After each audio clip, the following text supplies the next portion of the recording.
Hello. There we go. I think I want that cat.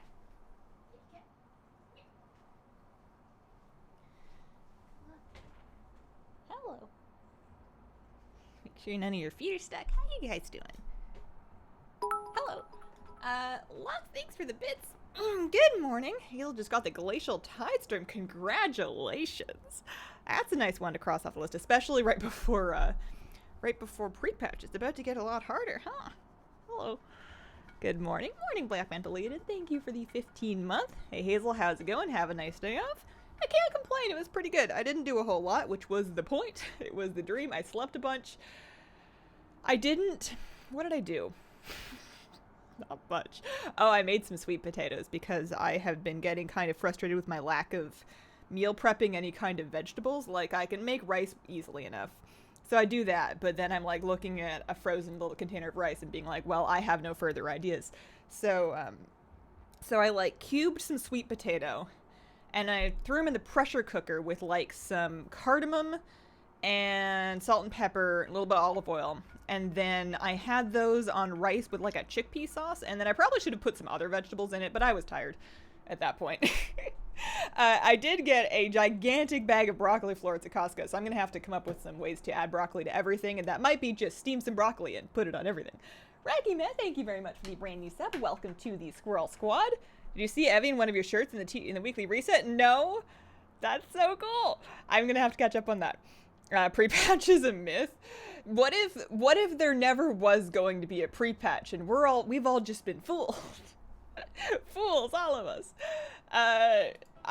If it were not for the fact that it's Tuesday, I was strongly considering titling my stream I don't know when pre-patch is, both because A, that is true, and secondly, I feel like that's a great way to jinx them into releasing a pre-patch date, because if I put something in my stream title and there's any way for that to become immediately invalidated, it'll happen. So if I just say that I don't know when pre-patch is, then, you know, I'm just gonna get like a phone call from Bill Gates and he's gonna tell me when the Shadowlands pre-patch is. I blame you for being 90% done with the wish remover. The wish remover. It's not ringing a bell, but maybe it's gonna. Broccoli and cheese. I did a broccoli mac and cheese pretty recently. It was pretty good. Let's see. Just finished watching your cool things coming the pre-patch video, and here you are. Welcome. What if 8.3 was the pre-patch? Oh man, fishing up the coins in Dollar on Fountain. Oh yeah. Yeah, that's a good one. I was surprised by the fact that you were getting coins from the secret fish bubbles. I don't think it's necessarily faster than fishing normally, but it's, you know, sometimes if there's a bunch of people at the fountain, then it can get a little bit crowded. Speaking of things that are crowded, last night, I got on at like 9:30, 10 o'clock, and I'm like, you know what? It's late. It's well, 9:30 p.m. So late. Wow. Partying hard over here. I figured it was, you know, real late on a Monday night, and you know what nobody else has thought to do was the Brawlers Guild, so I like snuck down there, and indeed there were very few people there, and I was able to just chain queue battle after battle after battle after battle after battle after battle, trying to just proc that last brawl that I need. It didn't proc. I stayed up about an hour past my bedtime because I didn't want to let go of that sweet window of instant queues, but it just didn't happen, and it maybe never will happen, and I'm just going to have to learn how to be okay with that. Today, another thing I'm going to have to learn to be okay with is doing more Mythic difficulty, very important, doing more Return to Karazhan runs, and maybe we'll get them out, and maybe we won't, because that's just the way it is. We're going to be doing attempts 175 through probably like 183, 184, unless it drops, you know, that's always a possibility. We're open to it. That could happen. Guy of Pie, thank you very much for the brand new sub. Welcome to the Squirrel Squad. And Fantasy 6010 with a 2-month resub. Cheers. Did you tell the puppy that bed is for kitty? I told the puppy we're going live in 5, so get on your mark. And also, he seems to like that bed. He does have a larger one. Originally, when I bought that bed, I think I did buy it for the cat because I knew it was going to be a little small for the dog. But the thing is, he's just so happy in there that I couldn't fathom, I could not bear to live in a household where there was only one such bed, because, you know, the cat's going to take what the cat's going to take, and she does not share. If she's in a spot, nothing's getting her out of it unless, you know, you bribe her with treats or something like that, and the dog has not yet figured out that technique. So what I did is I bought a second. I have 2 copies of that bed. The dog is in one. The second one is in my office, so that, you know, no matter where the cat is, the dog always has an open bed, and vice versa. You know, I want it to be so that if they're each in the mood, that they both have that bed available to them, because they seem to like it a lot. You cannot buy no, I can't buy the Brawlers card. The thing I'm trying to do is get the blood-soaked wraps. It's like a shirt. It's very confusing, and talking about it on stream gives me very conflicting advice, because it's an achievement from like Draenor that is somehow still doable, but it's sort of a legacy achievement, so it doesn't track properly. And it sounds a lot like similar achievements, and the acquisition of it may have changed over time. My best understanding is that what you need to do if you want to get this achievement today, and there's conflicting opinions on whether you need to have had any prerequisite brawls done in Legion or in WoD, but the theory goes that you just queue random brawls until you have fought all of them that were required for the achievement and beat them at least once. And then you get the wraps mailed to you in the mail, and you can purchase additional ones if you want from the vendor. That is the closest thing that I can discern to be the truth. But because there's a lot of brawls on that random brawl table that you get when you present the people with the chipped dice, the bag of chipped dice is what you got to do. There's a lot of options there, so, and some of them seem more likely than others, so you can sit there and you can queue them, and you just have to get lucky at a certain point. But it's extra frustrating because it's not a very clear-cut path to success. It's unclear when it's going to be attemptable again. You would assume that it would be. If it's been attemptable on and off since, like, Draenor, you would assume that this isn't the last chance to ever get it, but it's all just very muddy and unclear. It's just something to kind of do before pre-patch that will be most likely. Brawlers Guild's probably going to at least take a break, so, yeah, I was trying to get that, but maybe not meant to be. It's not like I didn't get any new Transmog yesterday. I'm actually, I think, in my all the things, I am, come on, Maria. Oh, maybe I just need to kill her ads. Maybe I'm not broken. In my all the things, I'm almost up to my 80%. I almost got enough things to tick up 1 whole percent. I went and did some Draenor stuff. I farmed a bunch of Iron Horde scraps and, like, battered helmets and belts and stuff, so I finished the Stormwind Guard set, and I also finished the Shadowlands cloth set. Maybe I am broken. This is upsetting. I'm gonna cheat myself out of here and start a group. Let's do it this way this time. Teresia, thank you for the 4-month reset. Appreciate it. My favorite cardigan looks very cozy. Why, thank you. It's new. I wanted one button front sweater to just, like, live my student dreams, even though I'm a full-fledged adult and that's not even a little bit of student. I just want to, like, roleplay one when I'm studying. Kayuke, thank you for the 2-month resub. Hazel just got my Glacial Tidestorm on what could be my last attempt after pre-patch. Cheers from Brazil. Congratulations. I understand that I have to kill them slowly. I'm resetting the fight so I can try that again. This is the only character I ever run into this problem on because this is, like, my geared main. Sometimes you just mess up. One more week of BFA, I'm okay with it. It's good news for anybody that was very close to reaching some end-of-patch goals, like their Keystone Master or they're ahead of the curve. Or, no, sorry, I think ahead of the curve you can get after pre-patch, just not before Shadowlands. But anybody that's close on pre-patch, on Keystone Master or Mad World or, you know, the other stuff. Haven't stopped by since all the smoke, so glad it's moved out of the area. It's very nice. I am extra happy whenever I get out in the morning for a walk. Excited that sweater weather is fully back. I am jumping the gun a little bit. It's currently like mid-20s Celsius in here. It's like 76 degrees. And in our weather forecast for this week, we have highs of 30 Celsius or, like, you know, low 80s. And, you know, that's one thing for summertime, but somebody should tell the weather that it is in fact October. So, you know, I don't know if I don't think I need to reset it, but I'm going to reset it just in case. You know, fall anytime soon. So, not the 5 mask mount, the Faceless One title with the Mad World achievement that you get for doing solo 5 mask full clears. That achievement is limited time. The Through the Depths of Visions is going to continue to be available. You have your Black Serpent of N'Zoth is not going away. Got my Mythic Jaina mount last night. Super happy. Grats. Great week for Glacial Tidestorms for people. Brewfest Kodo just dropped. Nice. You guys got to share some of that luck with me. Where is pre-patch? I don't know. Do you have it? Who forgot to put out pre-patch? Weather is so mercurial.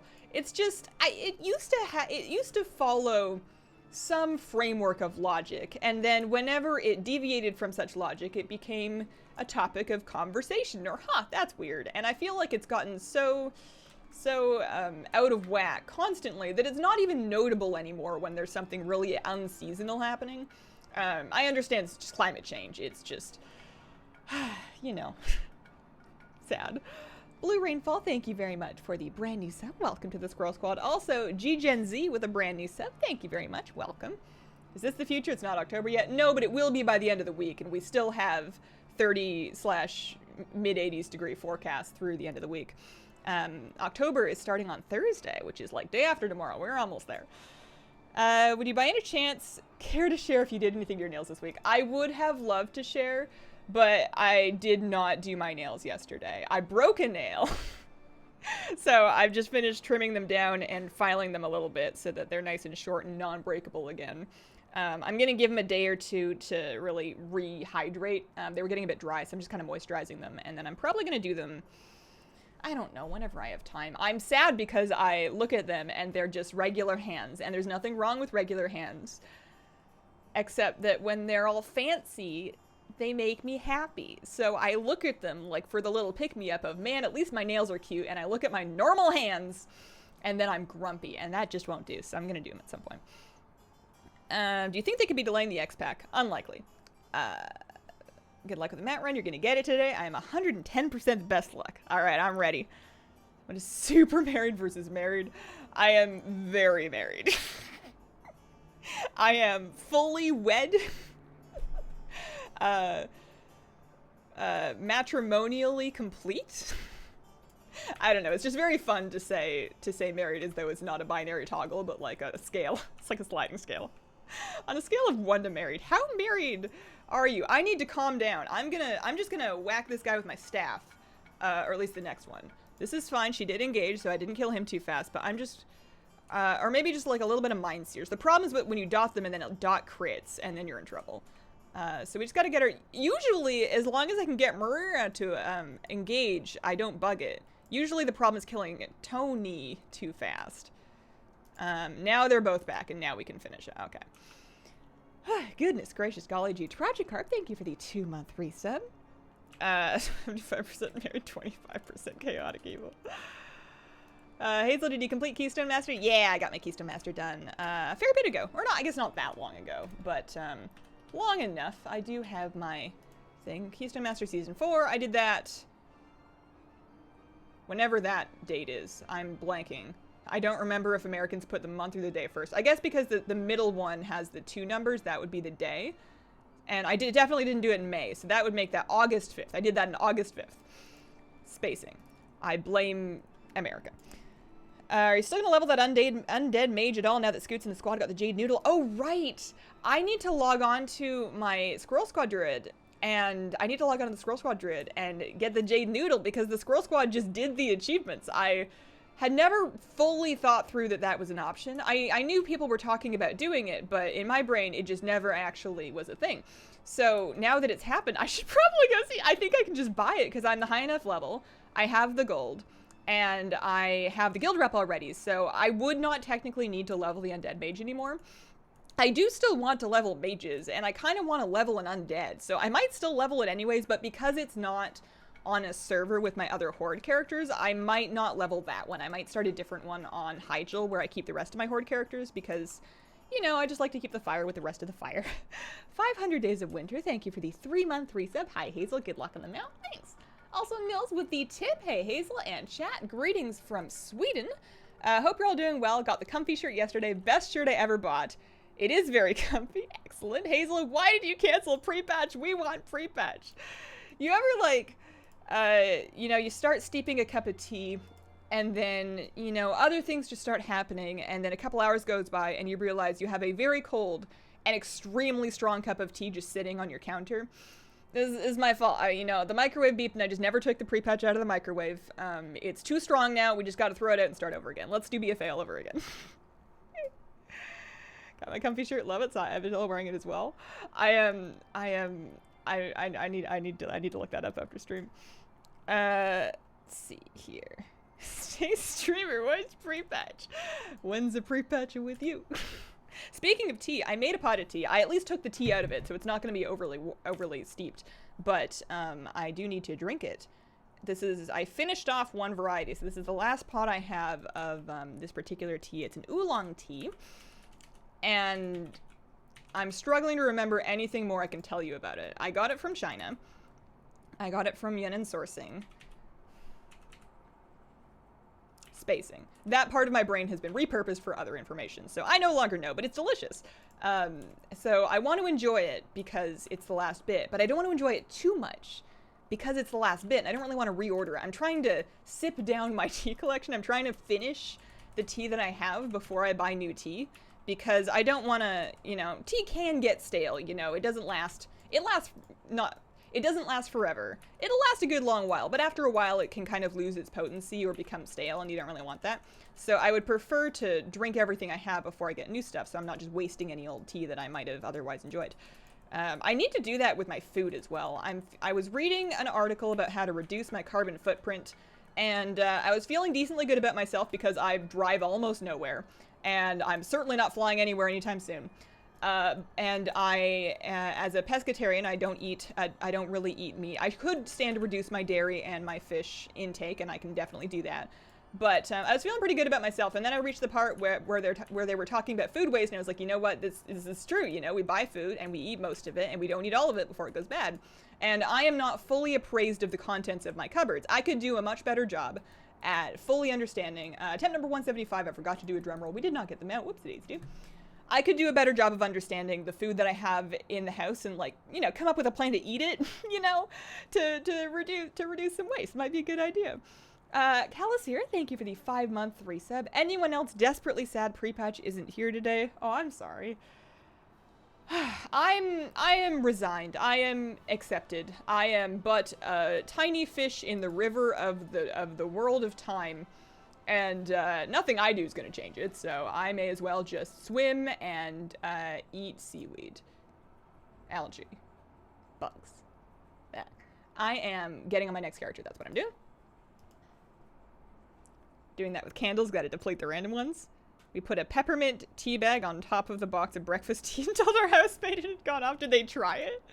That's funny. Oh man, did you skip something to get faster on the horseman? No, not really. I do tend to, these days, kill Opera and then turn around and run back to the entrance and then go in the back way. It's not necessarily faster distance-wise, but it does skip trash, and I'm just lazy.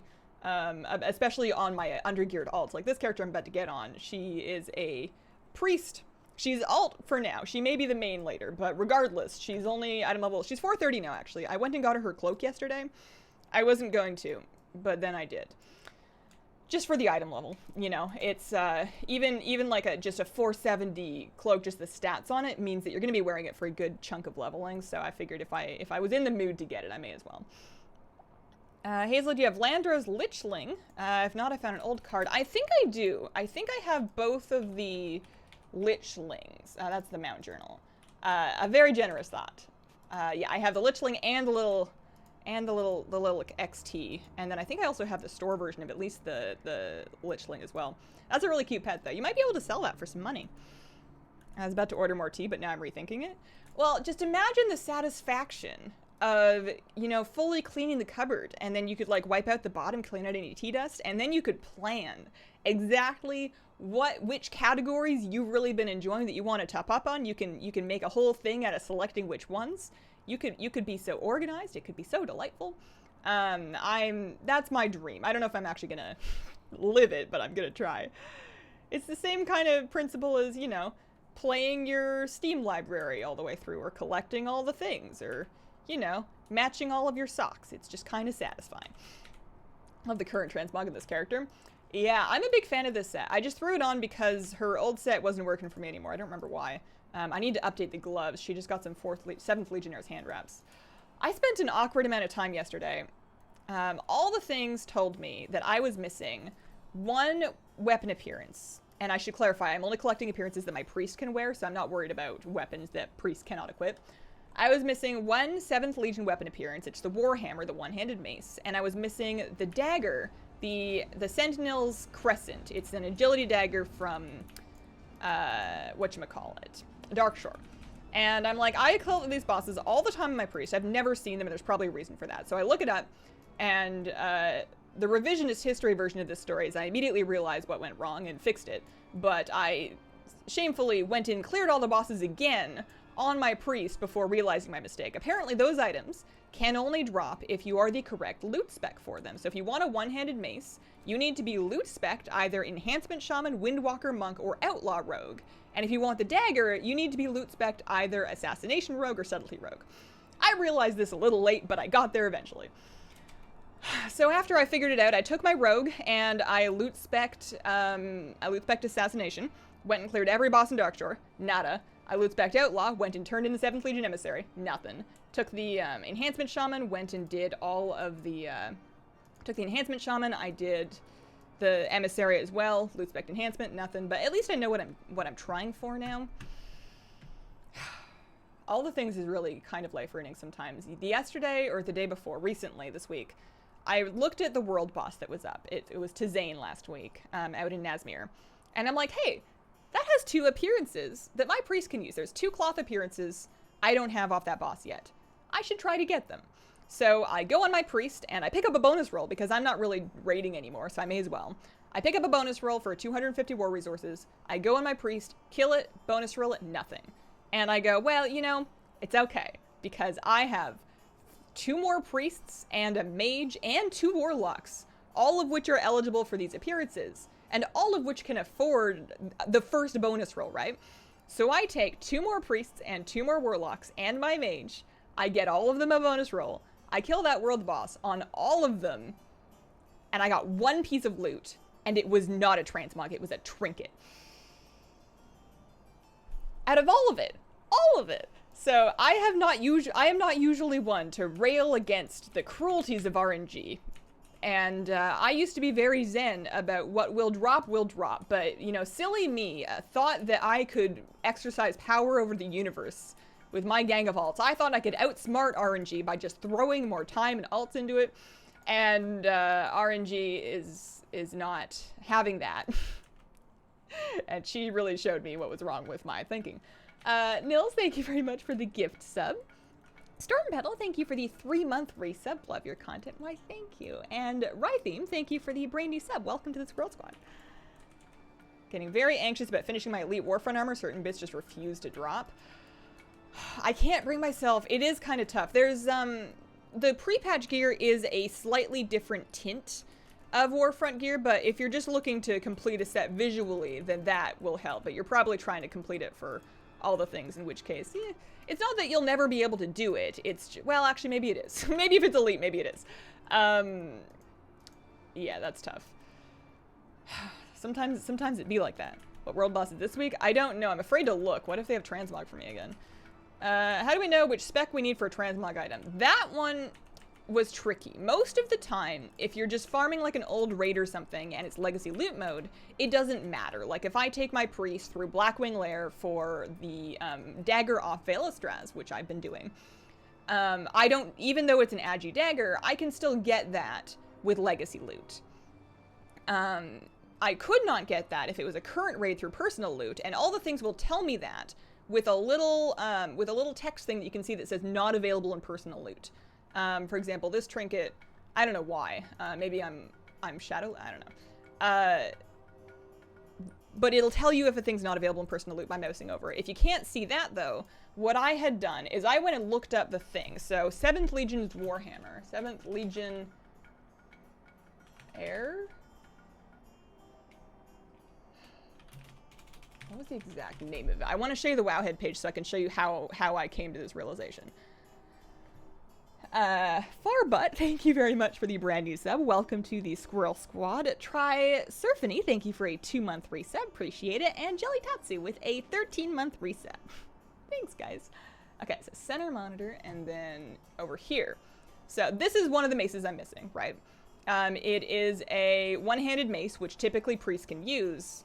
And I guess it's just because this isn't legacy loot. I guess it's because the Warfront rares award you loot on personal loot. You don't actually pick it up from their bodies. It just pops into existence after you kill them. So that must have something to do with it. And then I noticed, way too late, this text right here that says you can win this item with the following specializations. It says Outlaw, Rogue, Enhanced Shaman, Windwalker, Monk. So if you're in doubt about whether you are eligible to win an item, you can look it up on Wowhead and look for that. So the Sentinel's Crescent was another thing here. So that's the dagger, which is kind of a cool dagger appearance. If I ever start, I was thinking maybe a Night Elf Rogue alt. I don't know why, but that's like a really cool dagger for them. And that is only available if you are currently loot spec Assassination or Subtlety Rogue. So at least now I know. I'm sure that if I looked up, like, what's an example? If I looked up that trinket I just got, Tony's Promise.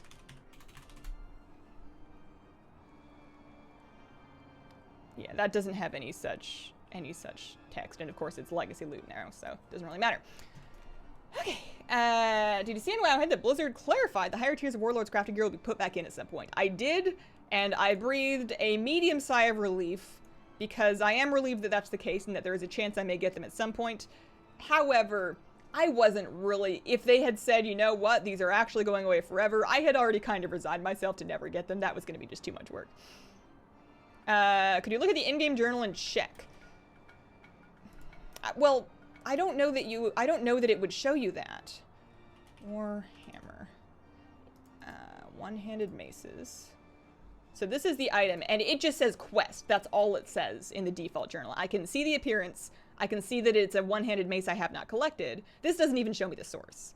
So yeah, that would be nice, but no, unfortunately. Is Exile's Reach gear still Season 1 BFA PvP gear? I don't know. That sounds true, but lots of things sound true to me. Maybe? Let's see.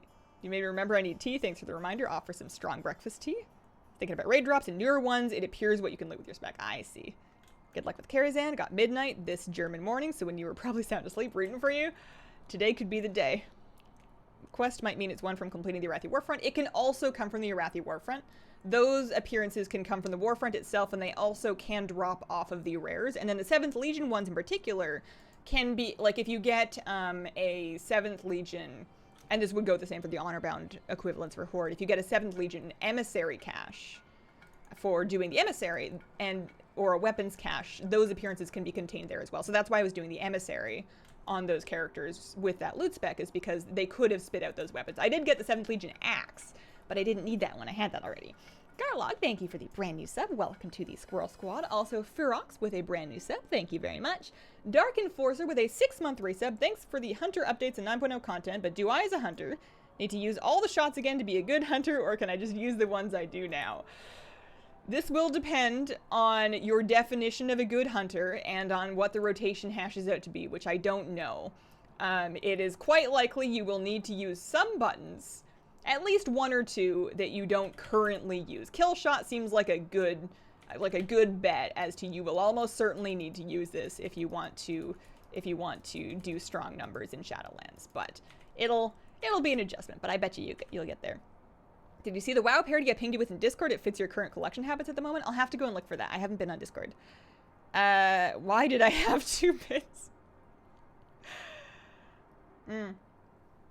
What are the Warfront rare loot resets? My understanding is once per cycle. One thing I don't know, actually, is if that means it resets every time it flips or only every time it flips back. I don't usually go do Warfront rares when my faction does not control the zone because I'm not interested in being PvP flanked. But I don't know if you did do that, if you would get an extra reset's worth of loot out of them. I don't know. It sounds untrue, but I don't know.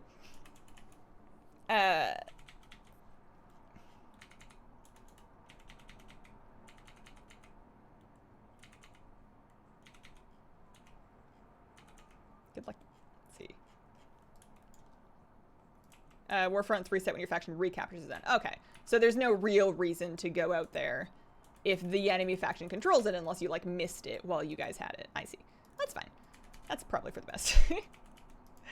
So, and then the cadence of when your faction recaptures it, I don't know if that's an, like, I know that it's not entirely driven by contributions because I'm pretty sure nobody does those anymore, and obviously it still has to go back and forth. But you'd think it would be at least a little bit driven by contributions. I don't know if it's like an actual exact calendar predictable time. I'm gonna have to pay a little bit of attention if I want to live. This character does very little damage. I thought when I got her up to 430, she would be able to handle Legion Karazhan, but maybe not. This will be attempt number 176.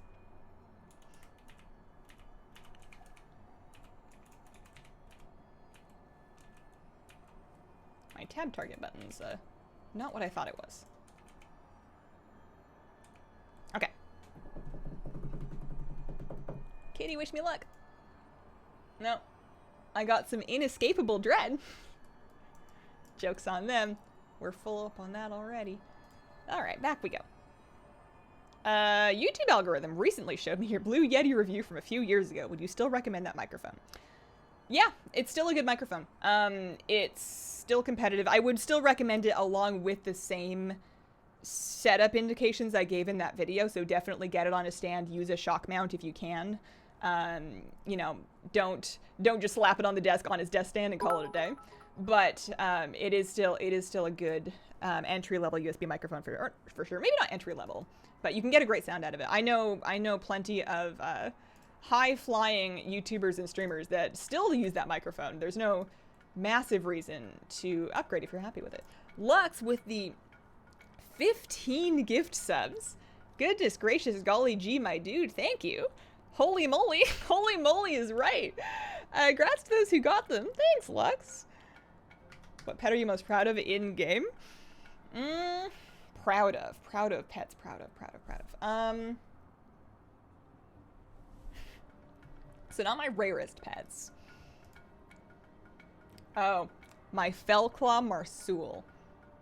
I named him Worth because that was from family, I don't remember the exact name of the achievement, but the Family Fighter-esque achievement for Argus, for defeating all of the Argus rares with monotype teams of every type. Those rares were tough. They were one of the hardest fights that I'd ever tried to come up with those strategies for. That was the last time I tried to, like, personally come up with all of the strategies. It was like 140 odd pet strategies, and I came up with them and I put them all into video. And I think it burned me out for the rest of the year. I don't think I had any more fun in Legion after that, but I got it done. And all you got was this scabby looking little dude. But I've never put so much effort into a pet as I put into that one. Like, look at this thing. He looks like irradiated broccoli, right? But worth it. Love your cardigan. Where is it from? Thank you. I got this one, Aritzia. Usually if I'm wearing WoW clothes that are not, if I'm wearing clothes that are not WoW clothes, that is where I have been liking to shop recently. I spend quite a bit more on individual pieces, but it lets me buy less of them, and hopefully the dream is that I get to wear them for longer. I certainly take much better care of my clothes than I used to. He looks a bit sick. Yeah, he's from Argus, so I'm sure that the air quality situation's not great out there. Just Rourke, thank you for the 6-month resub. Mooseman2583 with a brand new sub, welcome to the Squirrel Squad, and Meshrin with a 3-month resub. Love you, Hazel. Thanks for the content. Thanks for watching it, guys. I'm doing Argus completion, and OMG, that thing is ugly. The Marsuls, the non-irradiated Marsuls, the other Marsuls are kind of cute. They give like fantasy ferret vibes, right? Like fantasy ferret otters with little blobules on them, you know? They're kind of cute. They come in fun colors. It's just this one's got, you know, he's a little mangy. He needs a vet. I am making sure. Dungeon difficulty. Mythic. Very good. I'm glad you don't exclusively ride the Vein-Seeker anymore. That thing creeped me out. I do on some characters. The Dark Iron Dwarf Monk that got that mount rides it and probably will for the rest of her life. And then my Priest actually has been riding around a lot too. I like how compact it is. YouTube threw your Blue Yeti video at me too. I have a sneaking suspicion because I was looking into getting one. The algorithm just likes that video. I've noticed that happens occasionally with YouTube, is the algorithm will just latch onto something, and then just keep showing it to people, whether they need it or not. And then sometimes they'll watch it and they'll be like, sure, you know what? This was a valid use of 15 minutes. It does it with that one. My Animal Crossing tips video caught on pretty well, and then of course anything involving Asmongold in any way, shape, or form is just algorithm bait. So those do very well as well. Farming the same thing while watching. This mount is so elusive. I've started to, every now and then I'll see another streamer, usually over my husband's shoulder. He watches streams usually throughout the day, so I'll like come and check in and see whoever he's watching. And whenever I see somebody in WoW doing this mount run, I'm always just like, oh, for some reason, I'm totally fine with I'm fine with anybody getting it because it's an excellent mount and we should all be so lucky. But like when you guys tell me about how you got it, I'm really happy for you. But for some reason, seeing somebody else visually getting it, I'm happy for them, but it also hurts me a little bit. I have a little jealous dark pit in my soul that just goes, and I think that's something I need to learn to let go. The Animal Crossing video is your most watched, if I'm not mistaken. How do you feel about that? Let's go check. I don't know. When I first made it, I was convinced that people were going to be very mad at me for making a non-WoW video, and I mostly made it just because I had been playing a lot of Animal Crossing, and I figured I should share some of the things that I learned. So if I go to my videos and I sort by views, oh goodness. Yeah, it did really well. For me, anyways. The tough thing is looking at that makes it very hard to justify, and I should, here, can I show you this? Is there anything in here you shouldn't see? I think this is fine. Yeah. Looking at this is just my YouTube channel videos page, sorted by most views. So my Animal Crossing video, because, you know, Animal Crossing New Horizons was a huge game this year, and the video just tickled the algorithm just right, and it got 1.2 million views, which is vastly more than like the WoW videos that even try to come close. Like below that, there's an Allied Race video. The Blue Yeti video, again, is my third most popular video, not a WoW video. And then, of course, you've got good old reacting to reacting. So, actually, I didn't know that End of BFA Deadlines did so well. That's good. It's very hard to justify staying in WoW content when you can... when I could, like, I like making tech videos, and I used to really like making videos for other games, and if I just, it's hard to ignore that if I just trend chased, you know, I could probably do much better career-wise, but, you know, WoW is what I really like to do, and also, I feel like WoW really gave me what I have, so it would feel very rude of me to, you know, dip out of it and go just make Fortnite videos or whatever, when, you know, WoW brought me here in the first place. I think the right answer is to do a little of both. It's not like I'm beholden to one specific thing. Blizzard doesn't pay me, they don't own me, so I can, you know, mix and match and continue to make WoW videos while doing other things that I want to do. I, for a long time, wanted to scrape together time to do a little bit more tech and a little bit more meta streamer stuff. It's just a matter of getting caught up on WoW stuff first. But yeah, it's hard to look at that and then justify sitting down and working on, like, pet changes coming in Shadowlands when I know for a fact that it's going to get, like, a fragment of the views that something, you know, something else might. Hazel Among Us videos won. Why you can do whatever you want? Certainly, anybody can do anything that they want, but there's lots of pressures, both internal and external, that are exercised on anybody. You could probably leave your hometown and join the circus, but, you know, your parents might judge you, and you might feel guilty about abandoning your education, and you would also want to take into account, like, the income, you know, how much traveling you would have to do, whether or not you have any allergies to face paint. There's factors that go into different decisions beyond just what you want. I don't know that that's what I want. I can look at it and see that that's what could make me a kind of gross amount of money, but, you know, you have to decide what's most important for your values, right? Good to branch out, cover other games. Variance is great as long as it feels organic. Yeah, I think as long as I'm making videos and things that I am genuinely interested in, I'm probably going to be able to sleep with myself at the end of the day, and that's, I mean, I have to sleep with myself at the end of the day. We get into the same bed, me and me. But you know, I think that's the most important factor for me, is do I feel good about what I'm doing? Because how the internet's going to receive it is largely out of your hands. Hazel, do you think you will see a substantial rise in money from Twitch with these pre-roll and mid-roll ads? I won't mind them if they reward you. That's very sweet of you. I am skeptical. Twitch ads, and maybe it's because I stream very short and I very rarely run mid-roll ads. Sometimes I remember to run some when I get up, but most of the time I forget and I don't get up that much. And that makes me a teensy fragment compared to like Twitch Prime subs or gifted subs or something like that. So maybe with the forced ads, it would become a bigger fragment. But even if it was, I don't think it's worth it. I don't really, like, nobody really wants that. I hope that they change their mind. You love Soul games? How about a stream of that? We'd all show up to support you.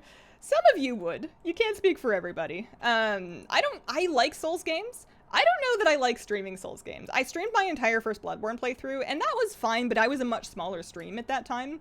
I think Dark Souls is a game where I have much less tolerance for backseating, and it's a game that lends itself to backseating a lot.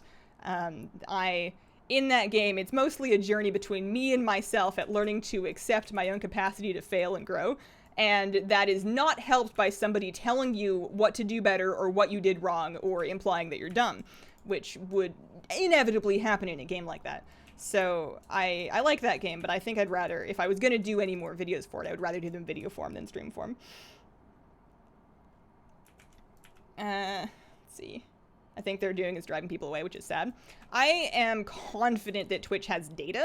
And if they see data that supports the fact that people are either spending less money on streams or they are leaving streams or it's directly impacting the watch time, they are absolutely glued to all of the statistics around this. And if they think they can get away with it, they'll do it. And if they think they can't get away with it, they won't do it. So that's going to depend on either people raising a big enough stink online and getting enough bad publicity from it, or if people are actually not watching streams, which sucks because that then, you know, is bad for streamers. I obviously don't want you to leave, but you know, sometimes you got to do what you got to do. I think the secret play is they probably want people to sub, because when you sub, you don't get ads in that channel anymore. At least that's my understanding of how it's supposed to work. A streamer subscription is supposed to disable the ads, so they probably are just trying to create this environment where it makes a lot of sense for you to subscribe to the streamers that you watch most. I feel like that's probably where they're going with it. Chocolate Salesman, thank you very much for the brand new sub. Welcome to the Squirrel Squad, speaking of. Also, Shells with a 9-month resub, can confirm, comfy shirt, very comfy. And Gemini Sweet with a 7-month resub, good luck getting midnight today, thank you. I also see a brand new sub a couple minutes ago from Audriwa. Thank you very much. I appreciate it. Welcome to the Squirrel Squad. Hope you enjoy your reduced ads. I don't know if I really like that.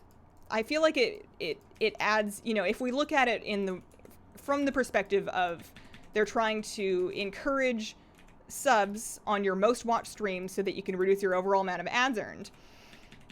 You know, that puts a lot of pressure on an individual streamer to, like, you know, if somebody can only afford to sub to 3 streamers and they pick you as one of their 3 because they don't, you know, it's important to them to be able to watch the content without ads, you know, you then, that's a lot of pressure on you every day that person shows up. Maybe you don't know it explicitly, but I kind of enjoy the concept of, you know, I am one of many options, and it's a very self-serve platform. I like that I don't have to try to convince people to stay here or to come back here. I am able to just be here and do my thing. And if somebody wants it, it's here. And if they don't want it or they get bored, they can leave. And there's like no hard feelings there, right? The thing I used to dislike about sales was it was this you were very incentivized to try to push it to close the sale. And all I ever wanted to do was give people the information they needed to make their own informed decision. So I don't want anything that adds more pressure on people to spend money, because not everybody's here for that. I am getting another character through here because that was attempt number 177. We did not get that man.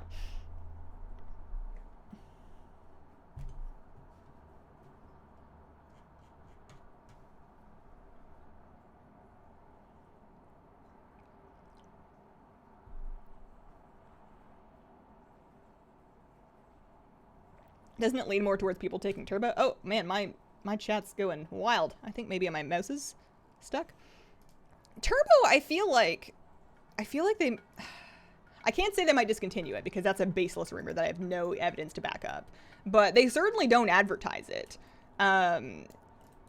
At least not the same way that they do individual channel subs. I feel like it almost offers a little more value than they originally intended it to, and they might eventually phase that out in favor of just channel subs. Let's see. Pine Fresh, thank you for the 2-month resub. 1, 2, 3. I also know that, you know, your standard browser ad blockers, while they don't work 100% of the time, I find that they do tend to reduce ads, so that's always an option. I will never judge somebody for ad blocking. You gotta be in control of what you're looking at. What am I doing? I'm getting my mage through. Please don't take my turbo. Al Swanee, thanks for the 4-month resub. Good luck on the next attempt. Maybe this is the one. Maybe this is it. Do you think the linear zone progression in Shadowlands will make for a messy launch? Legion and BFA had pretty smooth launches. They were the only expansions with non-linear zones. And it's hard to say if we can attribute that altogether to the non-linear zones, or if they've just gotten better with the sharding technology that they developed in response to the awful launch of Warlords of Draenor.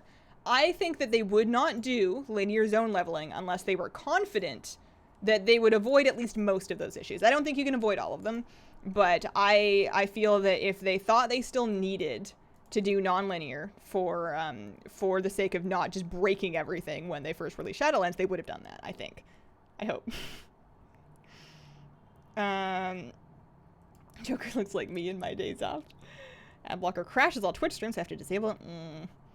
We will all chant with the next drum roll. This is it. This is it. I am no longer that afraid about getting it well before Shadowlands. I used to be like, well, after I get midnight, what else am I going to farm? And now I'm like, I have plans. I have ideas. Also, we don't have that much time left. Excuse me for...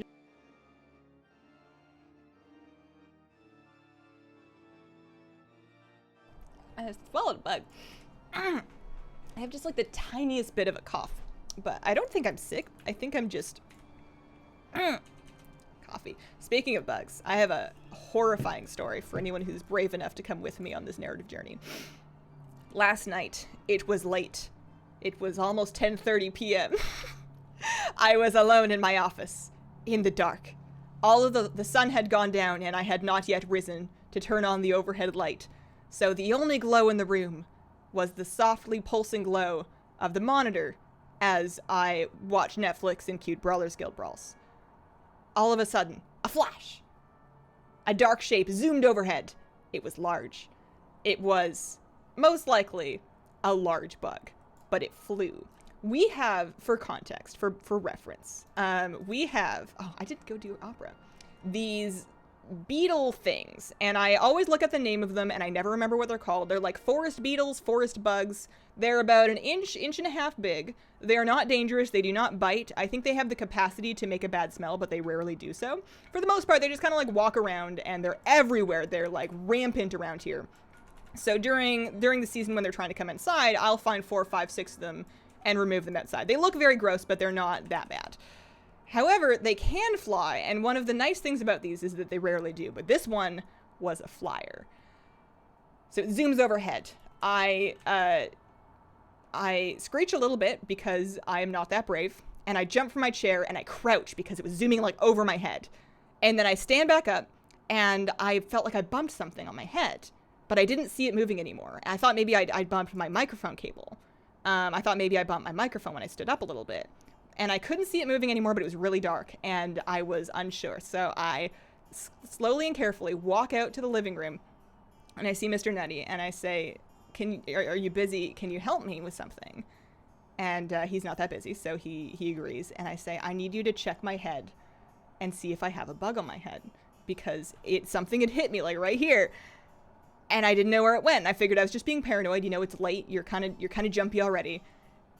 So he agrees because he's very nice, and he gets up and he starts looking, and he says to me, what should I do if you do have a bug on your head? And I didn't like that.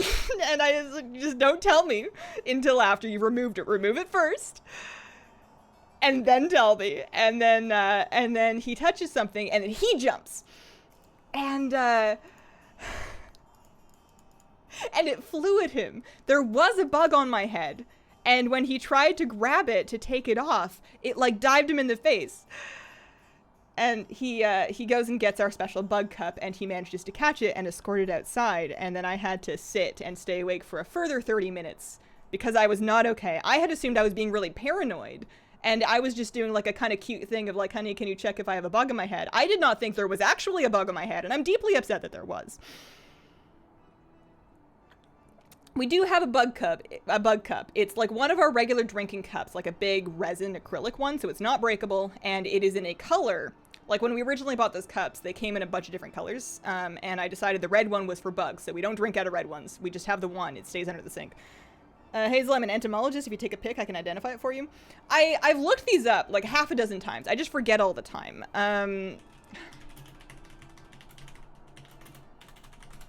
What on earth are they called? It's not a stink bug. It's related to stink bugs.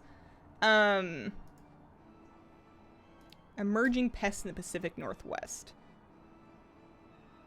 Is it an elm seed bug? Is that it?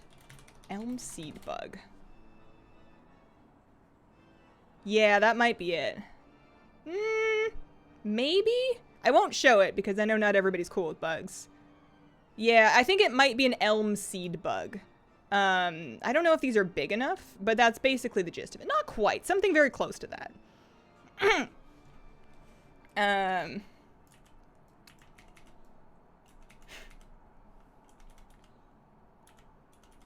Yeah, no bugs on screen. You're welcome to Google the bugs on your own time if you would like. That's up to you.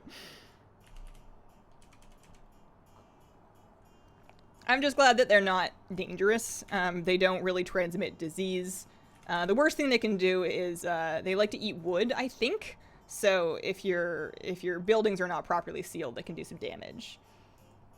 August bugs? August bug. Not an August bug, no. Maybe. Yeah, I don't know. They're fine. Usually they don't startle me by flying, and usually they don't like to get on you. This one just kind of was a bit of a rebel. They're cute and red in Italy. Favorite looking thing. Favorite mount? I like the crab. I like the snapback scuttler. That's definitely up there. I am dying, and that's uncomfortable. Don't mind me just doing Legion content in almost Shadowlands. This mage is just a mess. This is my bank alt. That's my excuse. She is my bank alt. She is not really equipped for this kind of violence. Just got all the things. I'm so confused. Any suggestions on setting it up? So, you want to go interface, add-ons, all the things. This is going to have your settings.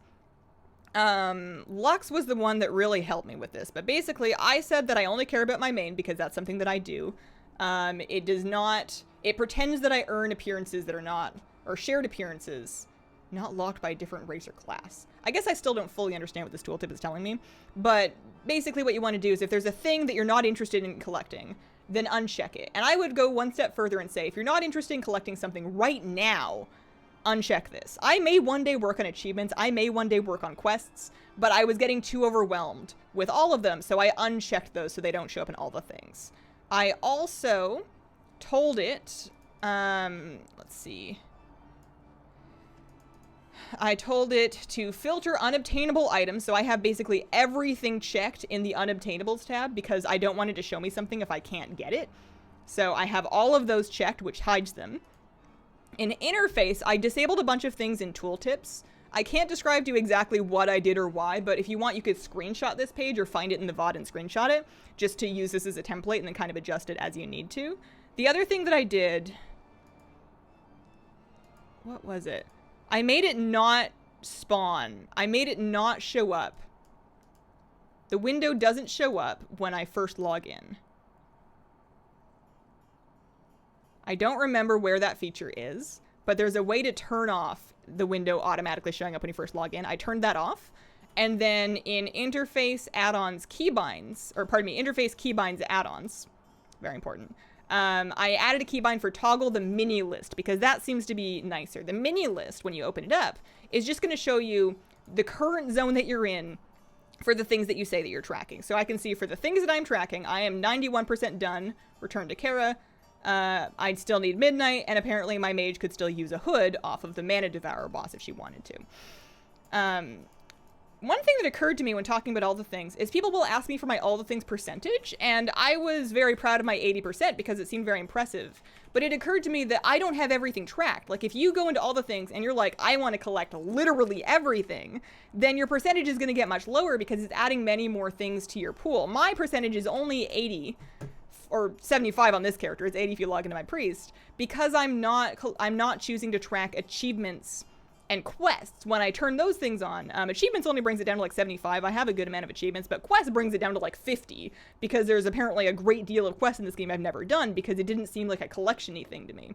So if we're comparing percentages, we should be very clear that I am only caring about my main, and I am not trying at this time to get achievements or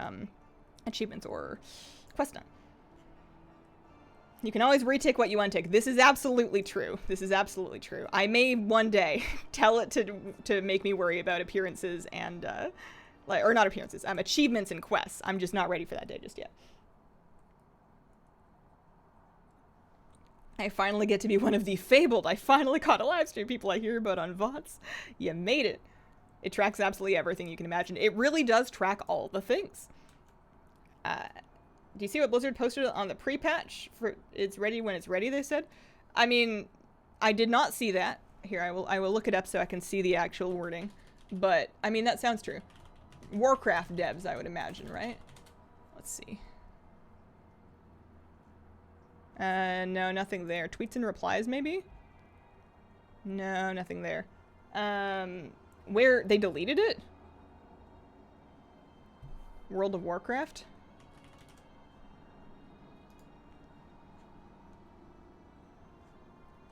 I'm hesitant to believe deleted tweets just because they're fakeable.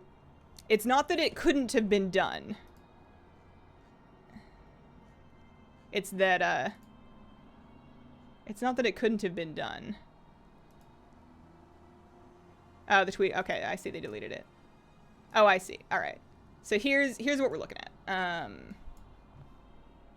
So on Bellular's Twitter, he said, no pre-patch today is expected. I'm shocked. We don't know if it'll be next week. And he quote tweeted an unavailable tweet and then the screenshot is soon. It'll be ready when it's ready. Less than 3. Also with a typo. I don't think that's rude at all. I think that's accurate. I guess it's just not ready yet. I believe Bellular, and I don't think Bellular would fake something like this. So I'll get on board that train, but it's not like it's a shocking or controversial thing. Of course it's going to be ready when it's ready. That statement contains no room for error. Oh man. People like to make a big deal out of things. People just really, why am I dumb? I need to go this way. People really want pre-patch, and it just makes you a little sensitive to everything that could mean it's coming or could mean that it's not coming yet. I understand that it's especially frustrating if you had big plans to play pre-patch and you took time off with the expectation you'd be able to like set characters up and get them leveled. That's tough. It's just kind of one of those things. I'd get a bit short with people asking constantly too. Yeah, I think they deleted it for a good reason. First of all, it had a typo in it, and, you know, can't abide that. And then secondly, as a company, you have a responsibility, I think, to be more professional than just a person. And obviously, Twitter accounts are run by people, but, you know, that was gonna get taken way too far, so deleting is probably the right cause. Although deleting it might make it go farther, you know? You have to make a video about why Blizzard hates us. Blizzard's a company. They don't love us. They're not our friend. They also don't hate us. They don't have feelings. It's not a person.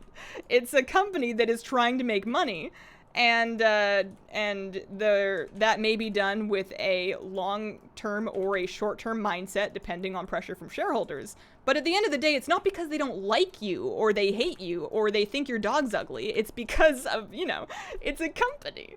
I think that these things tend to get, I'm gonna look up a word before I use it. No, that's not right. it's very normal to want to project something understandable or human or relatable onto a situation that is frustrating, and I think you end up with a lot of that around these conversations. My dog is ugly. What if my dog is ugly though? I think everybody's dog is beautiful to somebody and ugly to somebody else, but it's probably cute to more people than it's ugly to, because like all dogs are at least kind of cute. Anthropomorphize, I thought of flanderized and I thought of anthropomorphize, and neither of those are entirely correct. I think anthropomorphize is closer. Gift to 7 if you get the mount today. Hopefully I get lucky. Let's see. Blizzard does in fact hate me. Why else would I still be farming ashes? It may be a reflection on your values and your feelings towards yourself, but I'm here farming midnight for almost 200 runs, so I am not one to judge you. Unrelated to the whole Blizzard conversation, I was thinking this morning, and these are not new or original thoughts or particularly deep thoughts. I don't want to make it out like I seem that they are, or that I don't want to make it out like I think that they are. But I don't know. I go back and forth on how much I think free will exists.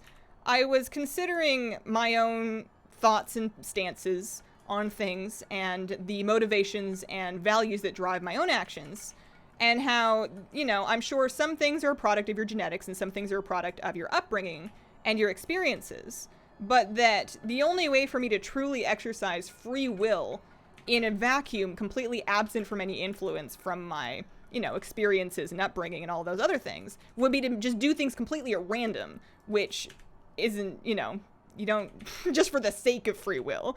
And my inclination to do that, to prove to myself that I had free will by making completely random decisions, would be something that was a value that I have acquired through my upbringing. So I think that as humans, we're really just kind of running algorithms, you know, with all of the parameters that feed into it, based on the things that we have known and learned and seen. It doesn't mean that we can't change. It just means that we're going to change as a result of the things that we expose ourselves to and that we become exposed to.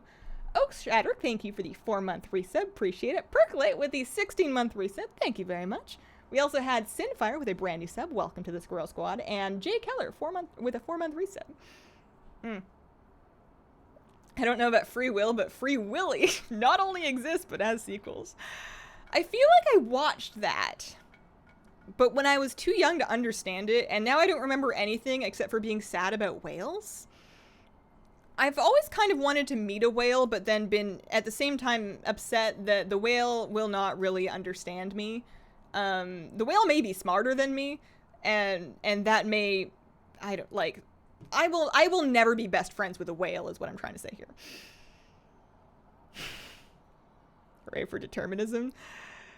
Yeah, I think maybe just the whole apocalyptic nature of 2020 is making me really insufferable. I'm just becoming one of those people, and they start talking, you're like, oh, not again. We get it.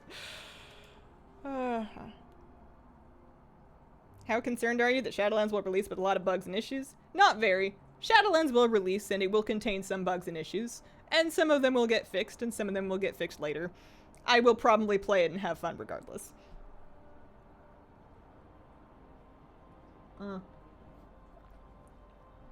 I think, like, free will isn't what we think it is. A lot of what we do is influenced by our environment and experiences. I think almost all of what we do is influenced by our environment and our experiences. And I think that becoming self-aware about that doesn't change that fact, but it can help you make choices about what new experiences are you going to have, and what new ideas are you going to be open to, and what digital environment are you living in.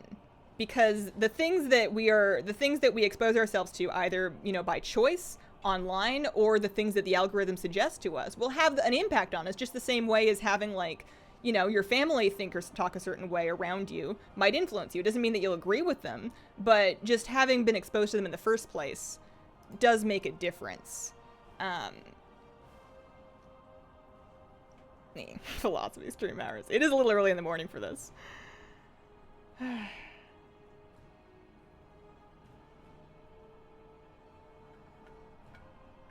We have consciousness and not free will, not the same thing. Yeah, I was just a little bummed when it occurred to me that I didn't have free will, because I was kind of attached to the idea that I did. Needin, thank you very much for the brand new sub. Welcome to the Squirrel Squad. And Boo Ghost NA, thanks for the 14-month resub. It doesn't mean that you don't have choices. It just means that the choices that you're going to make are, you know, they're a product of you and who you are. Doesn't mean that you don't get to make them. It's just that the factors that went into what choice you're ultimately going to make probably already happened, for the most part. Favorite time walking mount? Infinite Time Raver? The Shatrath one. Let me see. Time walking.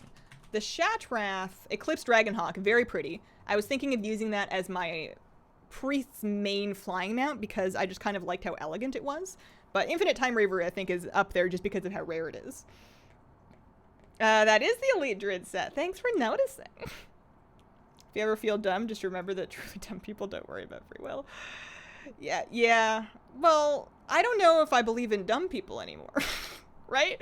I think that trying to classify ourselves by intelligence is a kind of elitist way to think that I think is more narrow-minded than the people that think that way would like to think. Dungeon difficulty, mythic.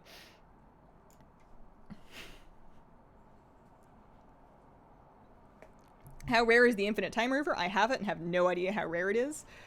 The best way for you to get a sense of that is to have a chat with somebody that has been trying to get it ever since it came out, because that mount's been around for a while. They added that multiple expansions ago, I think. I don't remember exactly when, but it's been a while. It's just a very low drop chance from every time walking boss, so people get a lot of attempts in, but it doesn't drop very often for all of that. So the sneaky thing there is that if somebody's like, I want it, and I'm going to count how many chances I have, and they actually grind time walking every time it comes up, you can easily get disgusting numbers of attempts on it and never get it, and then get very upset when they see somebody like me who just runs the anniversary event and gets just kind of lucky. I got it while doing the 12th, or the Cataclysm time walking anniversary event with the Deathwing mount. I just got it out of one of those raids, and I was like, wow, neat. Get a customer service job for a day, it'll reignite your faith in dumb people. I've worked customer service, and maybe it's just I've been out of it too long. I'm just kind of, maybe I'm just sheltered because I've been out of retail and customer service for too long. It's been a while since I've worked with the general public. But just because somebody acts in a way that you don't understand doesn't mean that they're dumb. They're doing it for their own reasons. It's just that they've been influenced by different things than you have. Whether that's a good thing depends on what they've been influenced by, and if it's just their crazy uncle's Facebook feed, then that's a problem, but it doesn't mean that they're behaving irrationally. I need my tea towel. I spilled some tea. That's not very smart of me. I was going to ask, how are your lemon trees? They're good. They're good. I'm debating when I want to bring them inside and also where I'm going to put them. Usually what happens is fall arrives, leaves start falling, squirrels, I mean, they do their thing all year round, but you know, fall happens, and then I'm like, all right, the weather's chilled out, time to remove the window ACs from the windows, and then I use that extra reclaimed windowsill space to hold the extra plants that live outside in the summer and then come inside in the winter. Lemon trees are one of those plants. It just keeps being not that cold yet. I do need to bring them in before frost, but it doesn't seem like we're getting cold weather anytime soon, so I'm just kind of keeping an eye on the forecast and hoping that I don't forget. Dog is awake. We took our AC out because it was like 55 outside. Now it's in the 80s. We put it back in. Yeah, I like to play chicken with it because I don't want to do that because it's kind of annoying to put back in and out. Usually I want to like do it once per year. So I will leave it in probably a little too long sometimes. I just want to make sure it's actually not going to be any more like 80-degree days. Because, especially in this room, like if it's 80 degrees outside, it'll get to 100 in here just because of the way the sun hits the building. And I need it to not be that hot. Like you know, being uncomfortable while working is one thing, but it will literally kill my camera. Health is renewable, but toasted cameras are not. Anything we need to do while Harvest Festival is active? That's a good question. I don't know. Wowhead guides usually have the scoop. Harvest Festival and Retail WoW. It's usually a very small thing. Usually Harvest Festival doesn't really have collectibles. There's some quest lines. Uther's Tomb. You can get little cosmetic items, but they're not collectibles, so I think it's safely skippable. I have an avocado tree that a squirrel ripped out and killed. Oh no! Oh dear.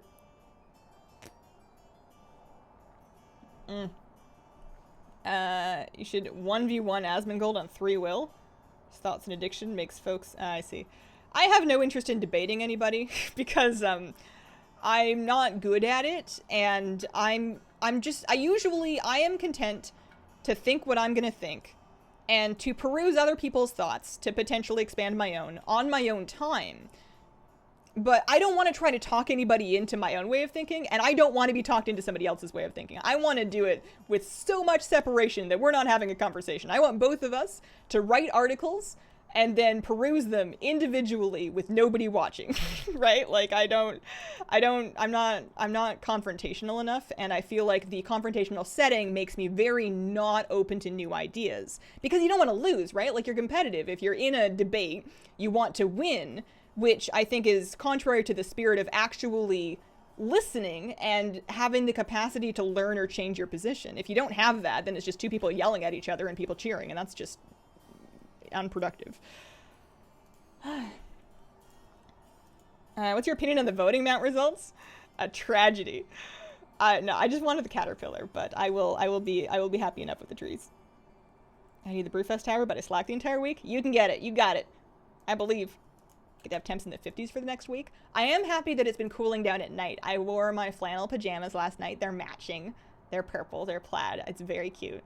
When I was a kid, I actually used to not like wearing matching pajamas. I thought it made me look like a stuffy old person. So I would wear like pajama pants and like a t-shirt or a tank top or whatever, and I'd be like, yeah, I'm cool. And now I want nothing more than to wear pajamas that remind me of the matching sets my mom got me when I was 5.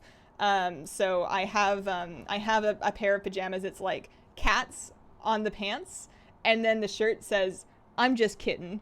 And it is the dumbest thing you've ever seen. But I'm going to bed. I'm in the right mood for that kind of humor.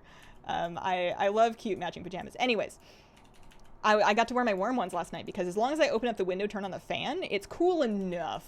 I probably could have stood to wear not flannel last night. It was a little warm, but, you know, we're getting there.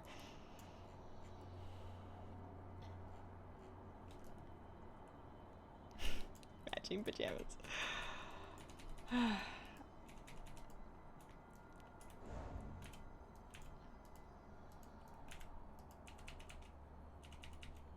132 runs into Corn Dire Brew, 4 Kodos, 0 Rams. Oh, I hope you get it. My daughter's 3 is the cutest PJs. I always tell her I want some like hers. What if you can, wouldn't it be fun, I guess it would take some sewing. I was gonna say, why not? But then they might not make any in adult sizes. But then, like, if you somehow magic into a bunch of extra time and, like, equipment to sew some stuff. We used to make at least pajama pants at home. My mom used to make them just out of, like, she would go to the sewing store and just pick up, like, some fleece or flannel or whatever, and she would make us homemade pajama pants. And that way you can kind of do matching ones. It would be, like, real cute if you guys, like, you could have her help you pick up fabric. I love thinking up projects for other people to do that I then don't have to do. I would probably never have the time or energy to do this. I'm not expecting that anybody should. But if you magicked into that time and energy, how adorable would that be? Got Bruce yesterday, Brawlers Guild Croc. Congratulations, that would be cute if I sewed. Maybe, I mean, I was gonna say maybe you guys could learn together. I think it's important. Well, I don't know if anything's important. No. Maybe something less dangerous would be a good thing for people to learn together. I think as a kid, I would have enjoyed seeing that adults have to learn things too. I kind of assumed that adults were always all-knowing and all-powerful at everything, and that if I didn't learn everything I needed to know by the time I was 15, I was just doomed. So I think it might have been nice to watch, like, my mom or my dad learn something, you know, with, like, a good attitude about it.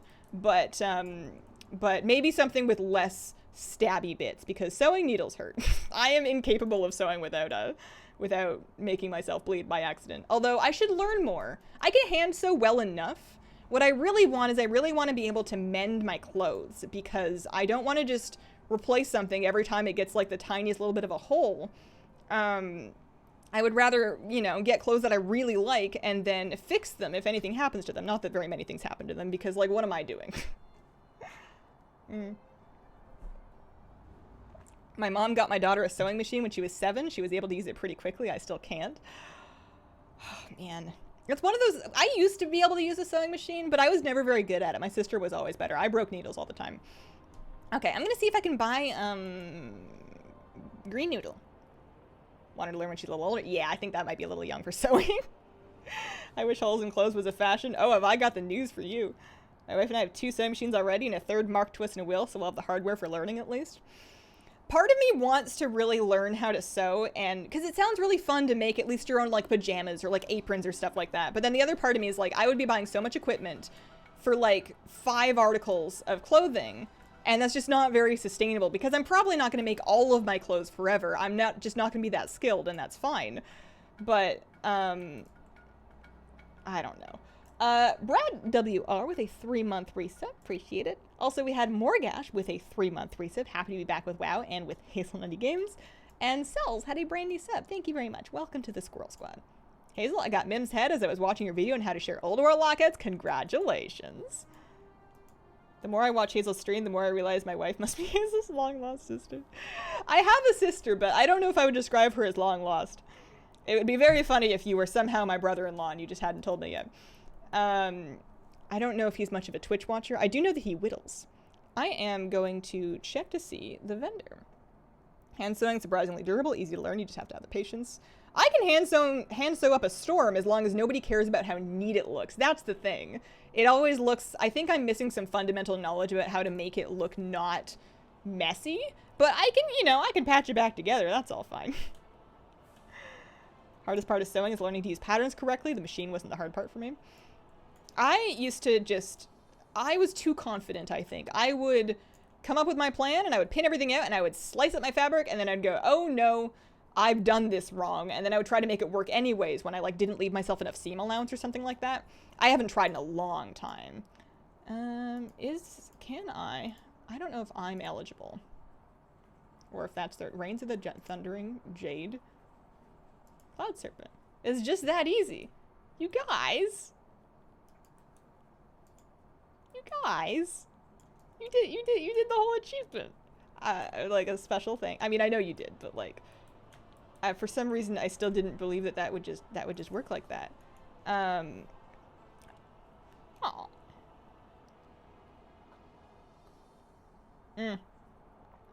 I can sew very well. I used to sew historical clothing, mostly Renaissance. Make very cute dresses with pinafores and everything for my daughter.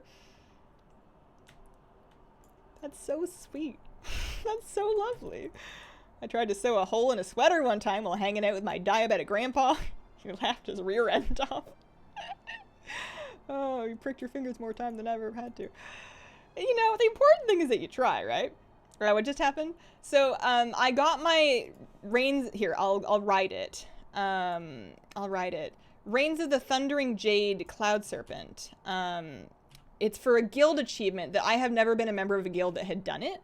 And, so last week on stream I was looking into getting an alt, or like making a character in somebody's guild that had done the achievement so I could like level it up and buy it. But then Squirrel Squad, which is the fan guild, they did the guild achievement just like over the weekend or something. And recently, and my Crash and Thrash and Hazel, my Squirrel Squad druid, you know, she had the levels and she had the guild reps. So I was able to just buy it without having to do a bunch of extra work because some fans went and did the guild achievement.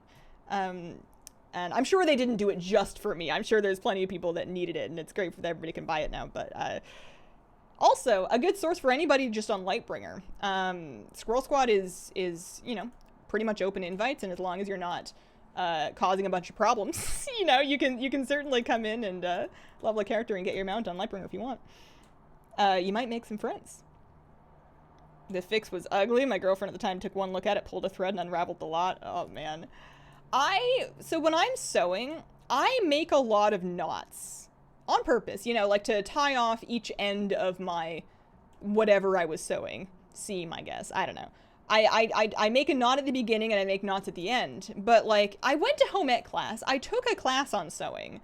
They never really taught me a better knot, or if they did, I clearly forgot it. Because I just tie regular slip knots, and my solution to that, because slip knots obviously slip, is I just tie like 7 of them. I will tie like a little chain of slip knots all in a row to tie off each end of my sewing. I've never learned another knot. I clearly should go do some Girl Scouts or something, because I'm missing some fundamental life knowledge. Square knots will take you far. Slipknot has awesome music too, Kappa. I used to listen to them in when I was in high school. All the earworms in my head every time that you say Slipknot. Oh man.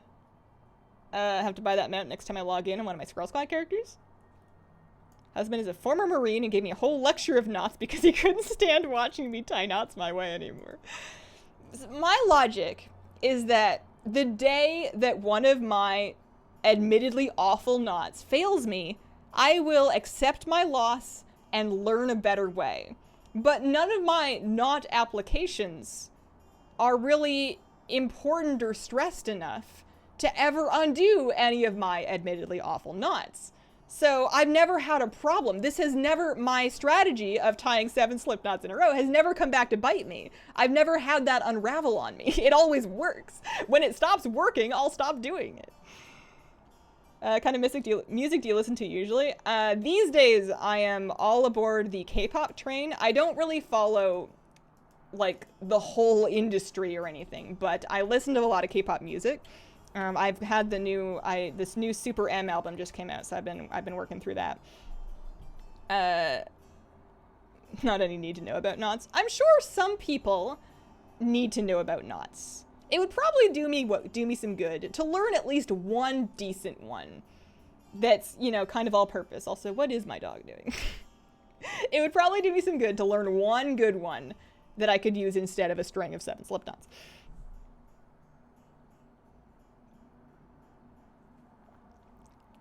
That's me with tying my shoes. I never learned how to do it properly, but the mess of tangles I put on my feet hasn't failed me yet. I used to think every time I get a new pair of shoes, I'm like, I will tie my shoes every single time. I will never ruin my shoes by just pushing my feet into already tied shoes. But maybe shoes changed? Back when I was a teenager, and I would push my feet into shoes that already had the knots tied, not because I didn't know how to tie my shoes, but just because I was kind of lazy. I would slowly kind of wear down the heel and sort of stretch out the foot opening until it was no longer a good fitting shoe. And that was bad. So, but these days, I think my shoes are just stretchy because I don't tie them every time. I tie them once in a while. I don't tie my shoes every time. And I've never really, I've never really done any damage to them by just kind of sliding my foot in. I feel like they're kind of designed for that. They must be. My last pair of shoes, I wore the bottoms almost through. I wore like this solid rubber part quite through. And that was when I finally decided to give it up and then wear another pair of shoes. Like I'd actually worn holes in them. Until that point, you know, they seemed fine. So maybe shoes are just stretchy now. Or maybe my shoes are stretchy now. Or maybe my foot got skinnier or wormier. So I could just kind of like right into the shoe, you know? Enjoying a Nirvana revisit this week. So good. Tie my shoes super loose and then slip my feet in. I do need my shoes to be tied tight enough that they're not, like, I walk my dog is the thing. I walk my dog for exercise, so I'm going at a decent clip. I'm not running, but it's closer to exercise than it is to, like, a meander, you know? I'm not just ambling around. I am going. I need my shoes to fit so that my feet don't hurt later. But I don't find that I have to tie them every time. You just perfected the art, perhaps.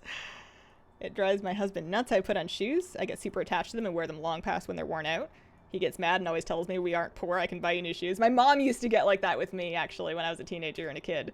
I would get really attached to my shoes and I would wear them to absolute tatters. And she would be like, you're making us look poor. We're not. I can get you new shoes. She was really embarrassed whenever I would wear my awful shoes. But, you know, they were comfy and I liked them. And then these days, whenever like I develop a hole in the top of my shoe, it makes the shoe so much more comfortable because then it's not squishing my toes as much because my toes are dumb. And when you put pressure on the nail, it slices me, even though I've been through a whole thing to fix it. It's still a problem. So, you know, as soon as I get like that little hole in the top of my shoe, I'm just like, oh, that's my comfy stretchy hole. It's a very good thing I'm not trying to date. I feel like I would be unable to present myself to a potential romantic interest in a together way that would really sell them on the concept because I'm just too attached to being a mess. I am gonna just like thrash it on up. Let's see. I just wear flip-flops all the time. Oh, I can't stand it. Maybe I've just never had nice enough flip-flops, but just the... Like, growing up, they were basically just, like, cheap foam and then a plastic nubbin thing that goes in between your big toe and your second toe.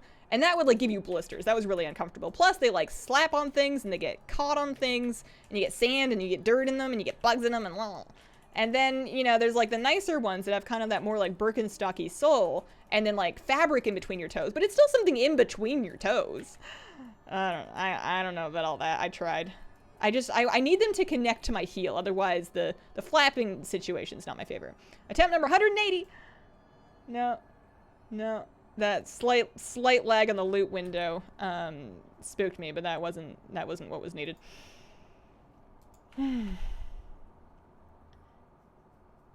do that with my shoes now. My girlfriend tries to buy me new shoes, throw my old ones away while I'm sleeping.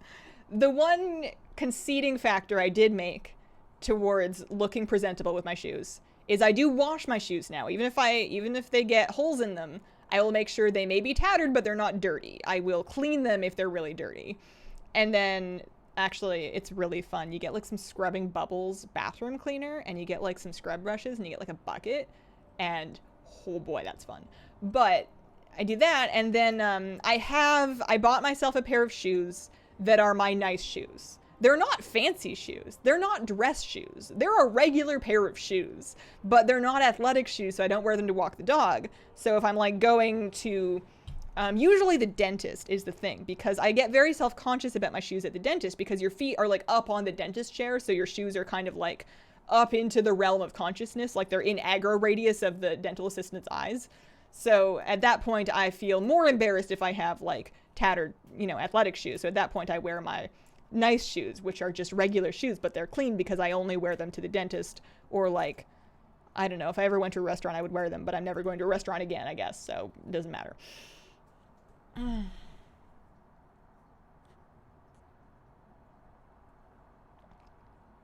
Black shoes never get dirty?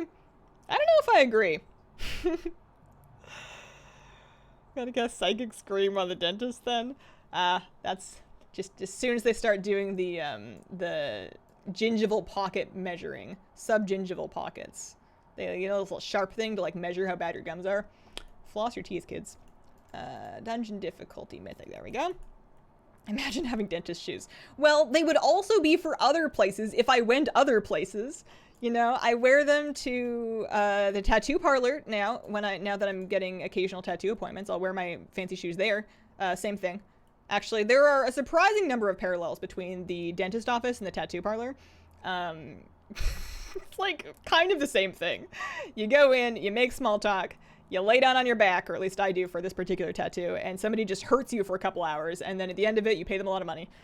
But, you know, it's still a good thing, and you're glad you went. Does Mr. Nutty ever watch these streams? On occasion. I feel like screaming at the dentist is ill-advised for everyone involved. Psychic screaming. You just scream inside of your head. Although I find that's more distressing to me. I try to count in French and then count backwards in French to distract myself if it really starts to hurt. Although, maybe what I need to do is at the tattoo place, last time what I did is I put in earphones and I just listened to the cast recording of the Hunchback of Notre Dame musical, which was great because it kind of was telling a story, and also there's something very fun about being tattooed while listening to rising Gregorian chants. And that level of distraction was really helpful. So maybe I just need to, at the dentist, do like the audiobook route or, you know, a musical or something like that. It's just, it feels more rude because at the dentist, they're usually trying to chat with you, even though they have stuff in your mouth, right? Getting the other arm done. So my right arm has had a tattoo for many years. I've been working on getting my left arm done. I'm 2 sessions in. I'm going back. Am I going back next week? How does time work? Hang on just a second. Oh my god.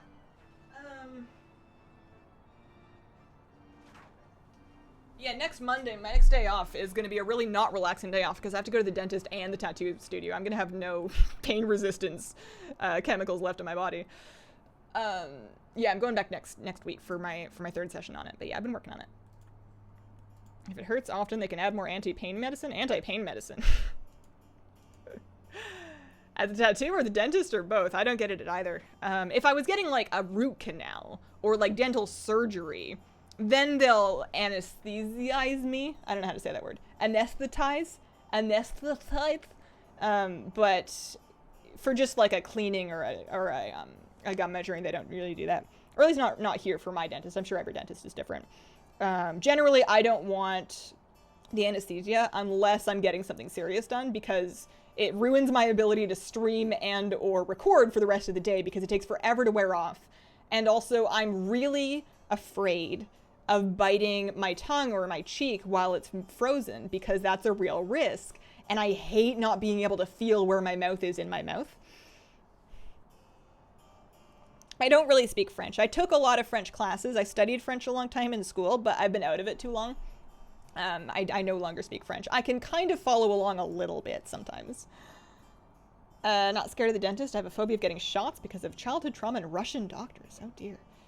I had one doctor, I don't even think a doctor. I think it was just somebody at the community center giving flu shots officially, I promise. And she was really nice. And I was pretty young, and I had brought my Archie comic, and she's like, why don't you just look at your comic, and then it'll be over before you know it. And I'm like, oh, that's a good idea. So then I looked at my comic, and then it was over before I knew it, and I'm like, wow, that wasn't so scary. And then I wasn't really scared of shots afterwards, because I knew if I could just distract myself while they were getting ready to do it. The actual process is not that painful to me. It's just the anticipation and the thought of it. So all I have to do is distract myself from the anticipation and the thought of it, and then everything's a-okay from there. It's just about not letting myself freak myself out. Yeah, no pre-patch today. No pre-patch today. Got the smoldering ember worm literally just now. Nice. Don't like dentist either, although I'm British, so I'm not supposed to.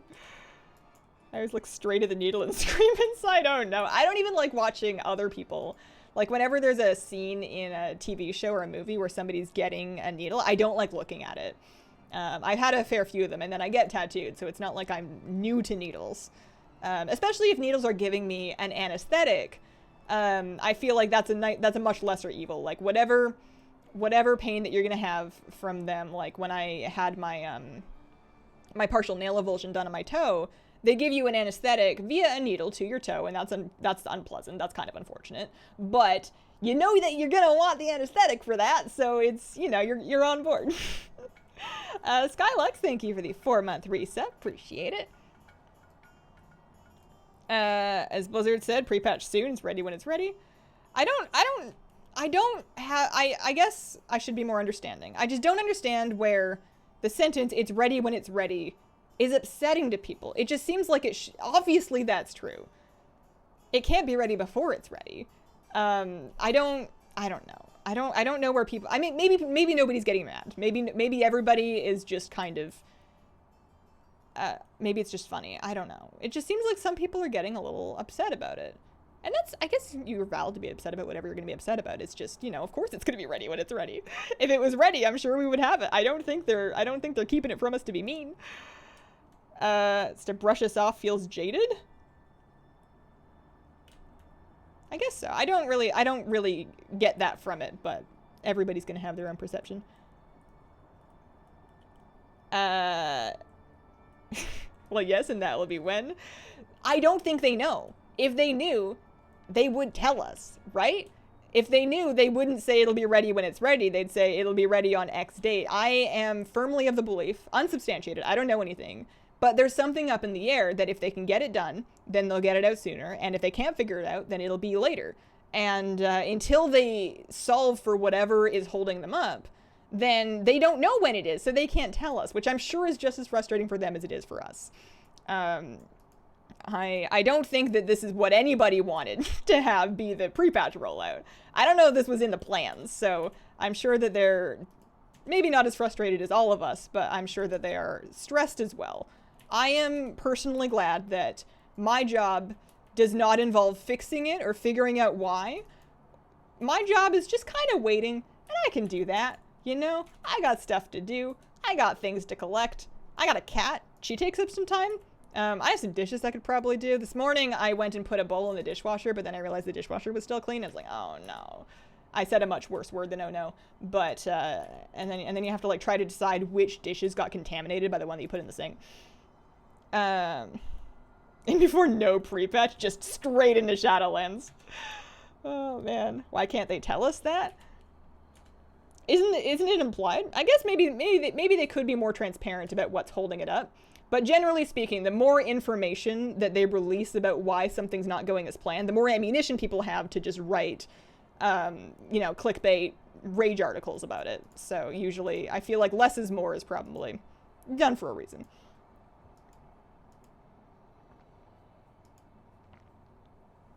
Just hit 30k achieves. Congratulations. For a moment, I misread that, and I thought you were telling me to hit 30k achievements. And I'm like, I'm not close. But then it occurred to me that you've probably done that. Congrats. Don't do the dishes. It's 2020. Life is too short. I mean, I certainly don't want to eat out of dirty dishes in 2020. That sounds unpleasant. I had a perfect spinach leaf survive the dishwasher recently, and I was partly upset that I hadn't rinsed it off before I put the dish in there, and partly kind of impressed. And I was like, wow, you are preserved forever. Let's see.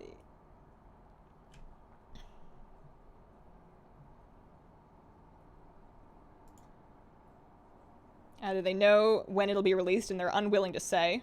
I don't think that can be it. That's just not logical. I think if they don't know, then that's unfortunate, but it's not done at us, you know? That's true. Maybe I didn't eat the clean spinach. I just kind of disposed of it with an aura of being kind of impressed. What time is it? 11:36. We got time for more. I have a feeling something's really broken. There's something important holding it up. You know, they wouldn't be causing this level of consternation just to watch the world burn. The world's burning enough already. How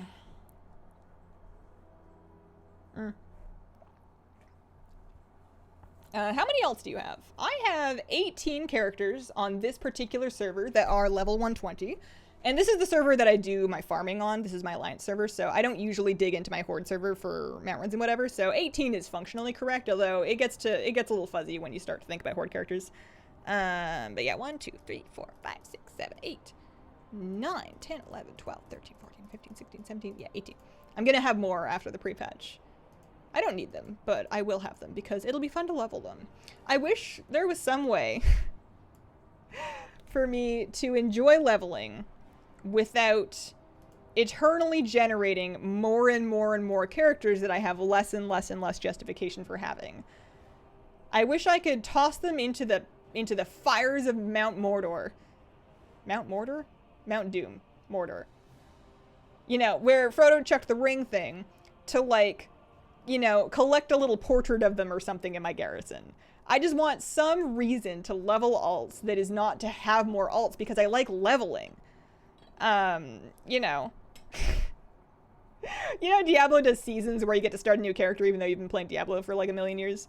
I want that, but for WoW, because, you know, especially if the leveling system is going to be as enjoyable as it is, you know, it's fun to pick out a new character, a new class race combination, and a new, try a new class and level as a new spec. But, you know, there's of course a character limit that you're inexorably marching towards. And, as much as you can make use of multiple alts, after a certain point, you're like, I'm just creating more data on the servers of the earth. It seems unsustainable. You might be thinking Mount Mordor from Pokemon? Maybe. I think it's just been forever since I've read Lord of the Rings. I considered it. I finished Before the Storm. I finished reading that. Is that what it's called? The latest one? It's the latest one Before the Storm? Or Shadows Rising. I finished reading Shadows Rising, pardon me. It was fine. I finished that. And now I need another book. And I was like browsing, trying to figure out if I should reread something. Do I want fiction? Do I want nonfiction? I settled on Frankenstein because I haven't read that since I was a little kid. And now I'm wondering how on earth I read it when I was a little kid because it's pretty dense. It's quite an old book. But it's getting there. It's getting good. I didn't know if I was ready to sign myself up for Tolkien. I wanted something that I could like reasonably finish in less than a long time. Be cool if you could turn in an alt and get something for it. That's what I'm thinking. And they have to make it not like, in order for that system to work, they would need to make it not anything power connected, right? Because, and not even that cool, because if you make anybody feel obligated to do it, then you've ruined some lives, because leveling, in my opinion, is only really fun if you want to be doing it. So as soon as people start feeling like they have to for whatever this imaginary reward is, then you've gone too far. It needs to be something really minor and easily overlookable for people that don't enjoy leveling, and that's a tough balance to walk.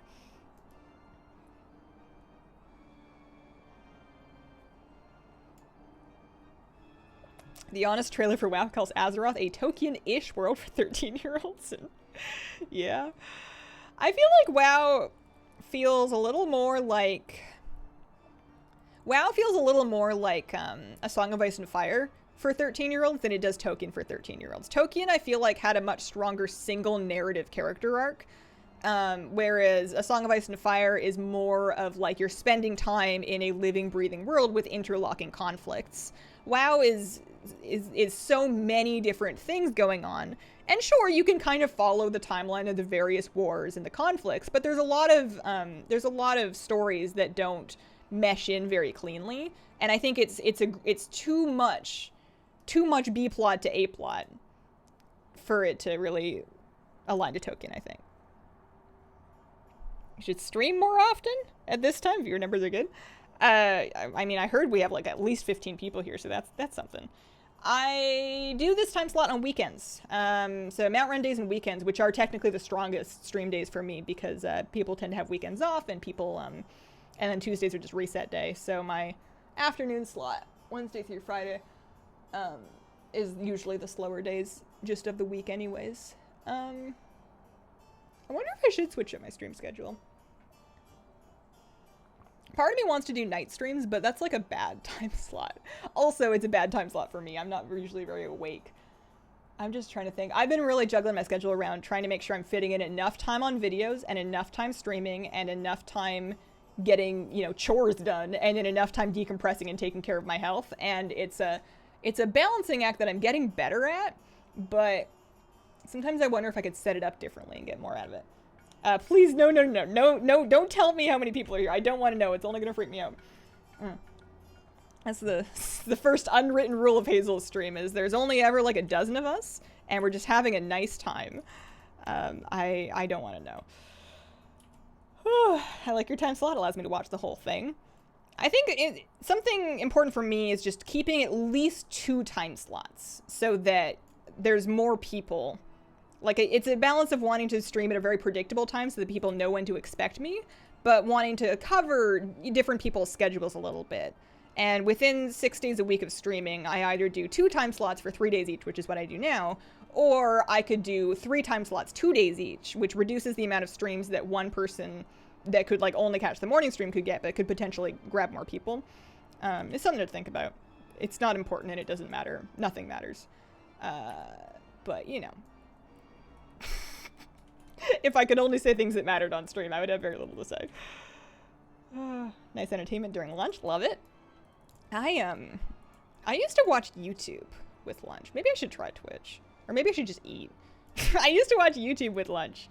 And I've become really disenfranchised with just watching YouTube videos. I've never really watched WoW YouTube. I've always watched more like variety YouTube or commentary or meta channels like about YouTubing and whatnot. But it's just all become very... I feel like a lot of creators are feeling a little depressed by the pandemic and by months and months of being even more isolated than they already were. And I think it's hard for people to be creative and make really exciting content. So it just feels like there's less of it out there. It's not that there's none of it, but it feels like people are doing less than they used to, or they're taking more breaks for themselves, which is understandable. Yeah, not just creators, but creators is where it impacts my my 12 to 1 p.m. entertainment slot. The nice thing is that I can always just pop on a game of Hearthstone Battlegrounds, and when I'm not watching YouTube while I play, sometimes I actually watch my combat sequences, and then I know what's going on. One moment, I'm going to close the window.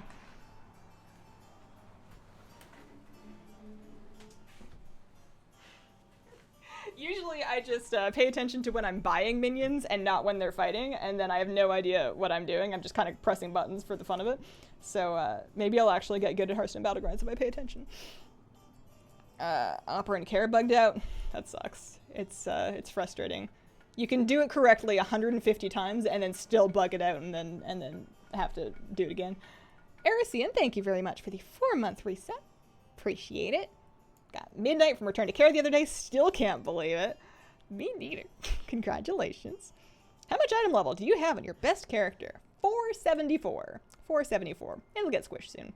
And that's my priest. I am a heroic raider, not a mythic raider. And I do keys, but not a lot of them. Or I used to do keys, but not a lot of them. I would just get my 15 for the week. Maybe a few more to help people out. And most of my gear is basically from that. I didn't do anything too fancy or special.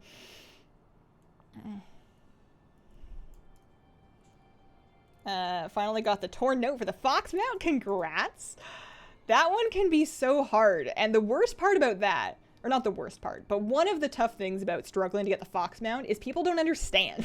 Because a lot of people got lucky and just got it like by accident during Legion. They didn't even know what it was. And they're like, oh, doesn't everybody have that? And there's nothing more upsetting to hear when you're like years deep into a grind for a really cool looking unique mount than somebody being like, oh, I thought that was free. It's that one could be kind of tough. Oh man, Foxman is so good. I got it twice during Legion. I felt bad. What are your thoughts on the LGBTQ community? It's good. I don't know what answer would be appropriate aside from I'm in favor. I was actually really, I don't know if this is about the community, but I was really excited to see a gay storyline in Shadows Rising, and I wanted more of it because it was really compelling. And I would recommend reading the book just for that, because it was probably the most interesting thing in the book.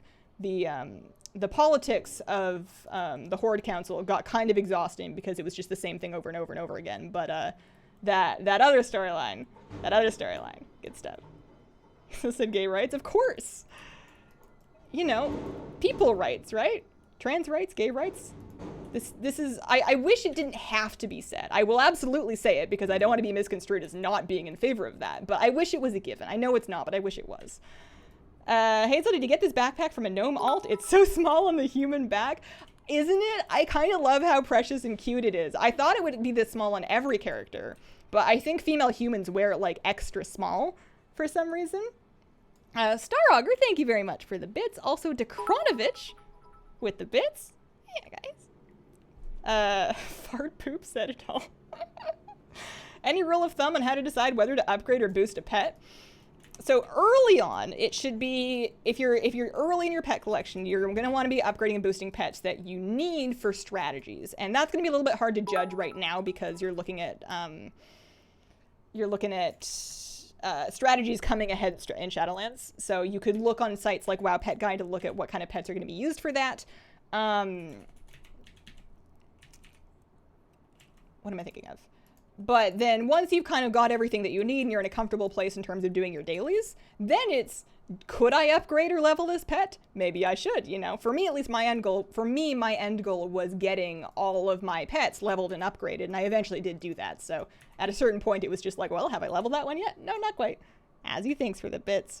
I do appreciate the support. I am a little uncomfortable. I think that's part of the reason why it is a little uncomfortable to be outspoken about that kind of thing on a platform where I am working effectively, is because I don't want to profit off of the LGBT support line. Like, that's not what it's for. It's not for me. I'm not trying to make money, and it's hard to untangle those things when you do it on stream, I think, which is why whenever it comes to progressive rights situations, I try my very best to be in support of them through actions as opposed to words, because it's harder to, you know, it's harder for it to get confused at that point. Micah the dog, thank you very much for the sub. Welcome to the Squirrel Squad.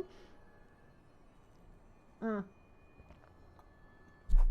backpack is just a purse worn on the back. It's the correct size and should stay that way. I mean, this is the fashionable size, right? Like, if you're looking at a lot of backpacks made by like handbag manufacturers, they are that small. It's like the trend. The thing I love about it is that you can see a little Hearthstone peeking out of the back there. I think that's super cute.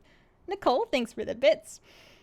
Feel that, but also appreciate being part of a community where I feel supported. It's a tough line to walk. I want everyone to feel welcome here, and that's sometimes I want everybody to feel welcome here, but I also don't want to just be the person that's, you know, selling the rainbow shirts and then, oh, this is tough, you know. Ugh. Anne, thanks for the bits. Lucky that I don't have to work and that I can sit at home, play WoW, and watch you. You make me happy. Shucks, guys. One of those trendy small backpacks from the early 2000s. They're still trendy now. Blizzard was selling them recently. Blizzard was selling the, like the Sylvanas backpacks. Those were really popular at BlizzCon. A lot of people were getting those. Oh, man. I will welcome anybody that is willing to come in here and be respectful towards other people. We don't talk politics a lot because that tends to create an environment where people are no longer being respectful. But I do think, and this is a tough line to walk, obviously respect comes first and human rights come first. But I do think that if we just absolutely flat out shut out anybody that doesn't agree with us on every point, we're going to do more harm than good to our society. Like, of course, at a certain point, you have to defend, you know, the people that you're standing up for and what you believe in. But especially with how polarized things are today, it's very easy to just write off and say, well, half the country is insane. They cannot be reached. We cannot talk to them. And anybody that I see talking to them is therefore evil. Like, it becomes so polarized that there's no chance for anybody to learn or grow or gain a new perspective because we've become too, you know, segregated by belief systems. So I don't think that's the answer, but I'm really lucky in that as a WoW streamer, I don't have to have the answers. I can do my best. I can try to set a good example. Thank goodness I'm not a politician because it looks really hard, you know?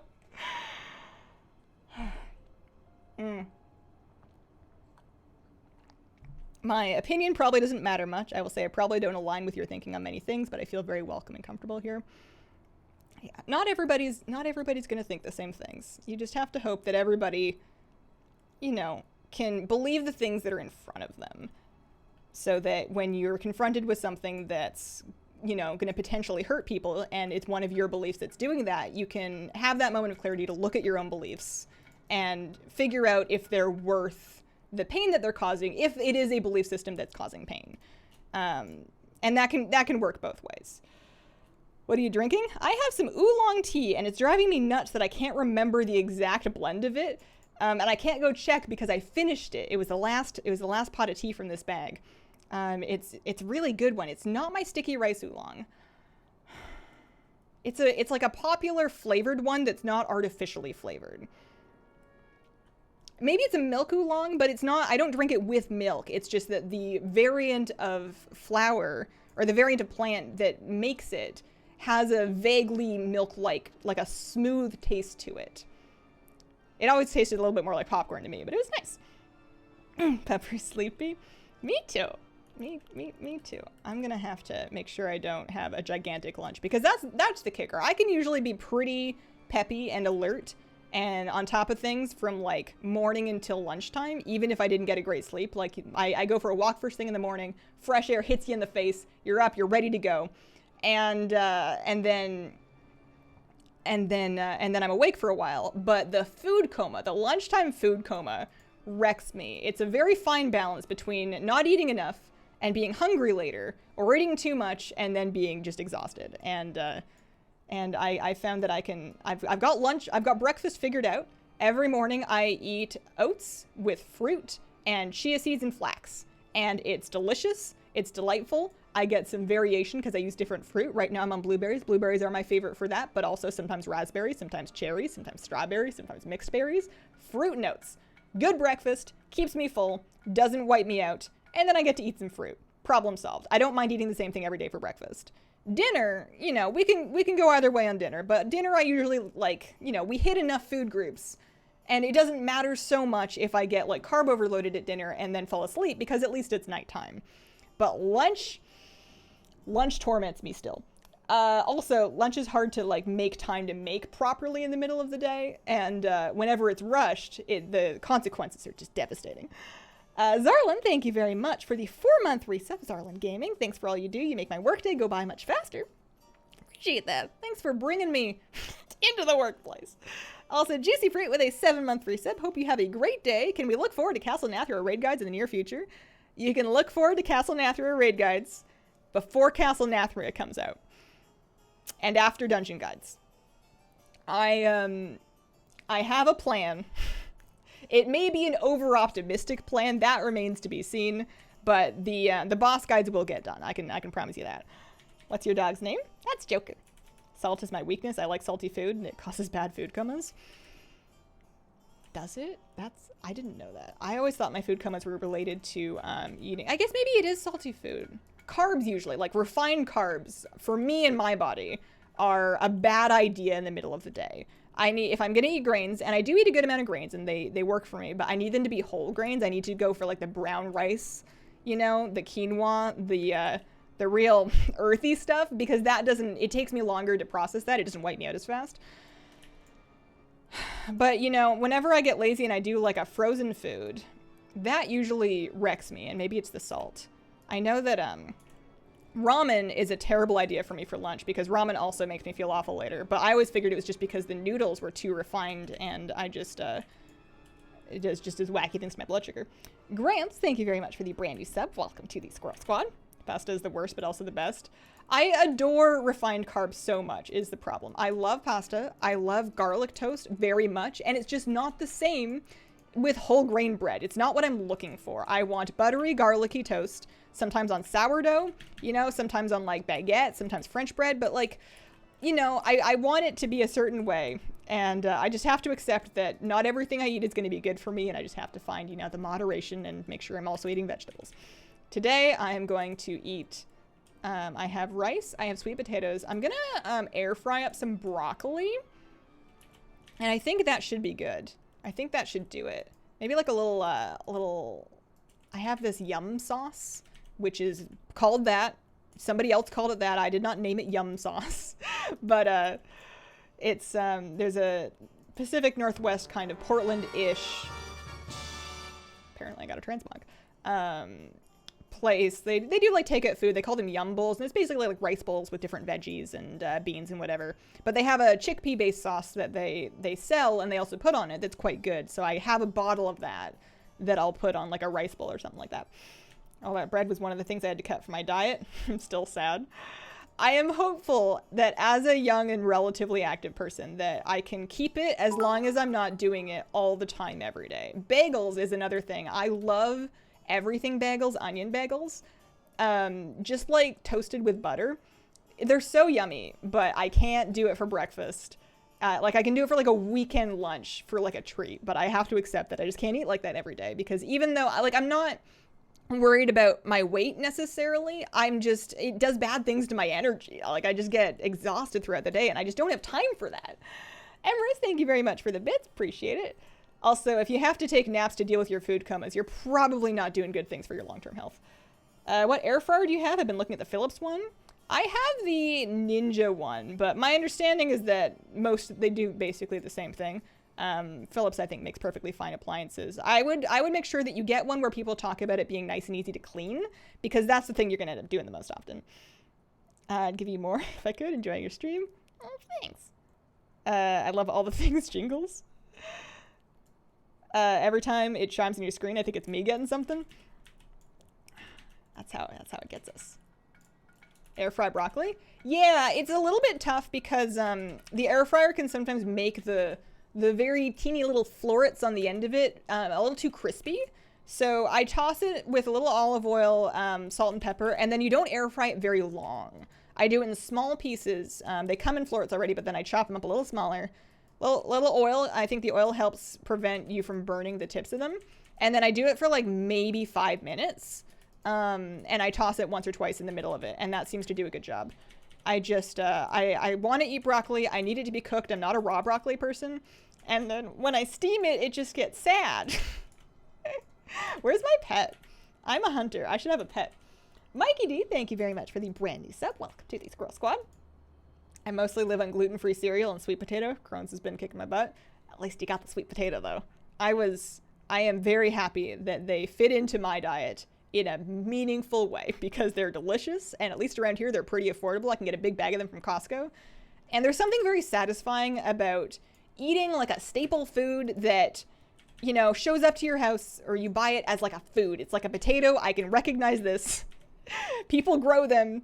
You know, I just buy it in like a net bag. There's not like a ton of packaging involved. You know, it's not been plastic wrapped and sealed and cardboard box printed or anything like that. It's just a bunch of potatoes in a bag.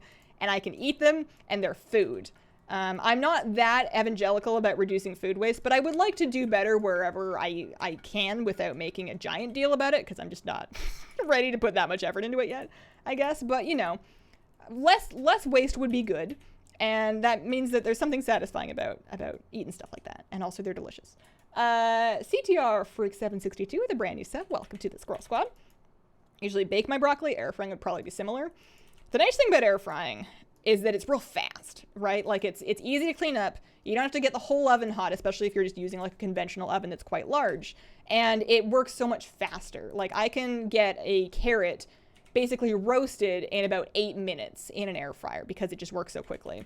I will say that if you're short on counter space, it's a bad idea. They're huge. It's like R2-D2 sitting on my counter space. But for just being able to cook veggies real quick, I think is the real thing. Finally got my 2 sides to every tail achievement. Congratulations. Eat broccoli once a week or so. I love sweet potato. Not sure what I would do if I couldn't have that. What's your favorite Christmas and holiday food? Gingerbread cookies, followed by shortbread cookies. But gingerbread cookies with M&Ms attached with colored icing, cut into some fun shapes. Sometimes I make them when it's not even Christmas time. They're probably my favorite cookie. I love gingerbread. This is going to be my last attempt of the day, but we have more characters, all set up to do this tomorrow. But if I just get it, then we don't have to. I'll do a drum roll this time. This is attempt number 183, in case anybody's keeping track. Nope. No luck. Maybe tomorrow. Maybe attempt 184.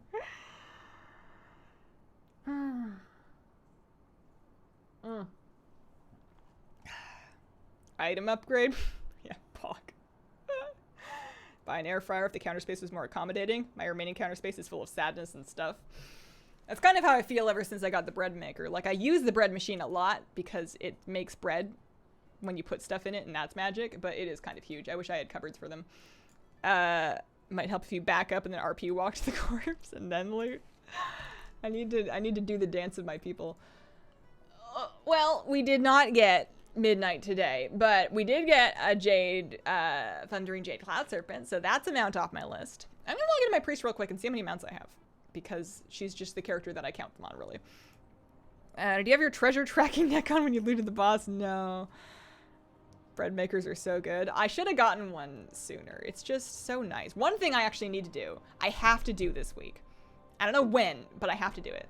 I need to make pizza dough in my bread maker. Obviously not bake it, but use the dough cycle, make the pizza dough in the bread maker, and then make a homemade pizza. Because we went to Costco and I needed shredded mozzarella, and they only sell it in a large quantity because it's Costco. And I was dithering. I was like, should I do it? Should I not do it? And I did it. So now I have a dump truck of mozzarella. Not quite, but I have an aggressive amount of mozzarella and I gotta use it. So I am making pizza and I need to use that bread maker to make the dough. It's gonna be great. What am I saying? Mount count. We are up to, oh, that's new. That update? That looks different than before. What's happening?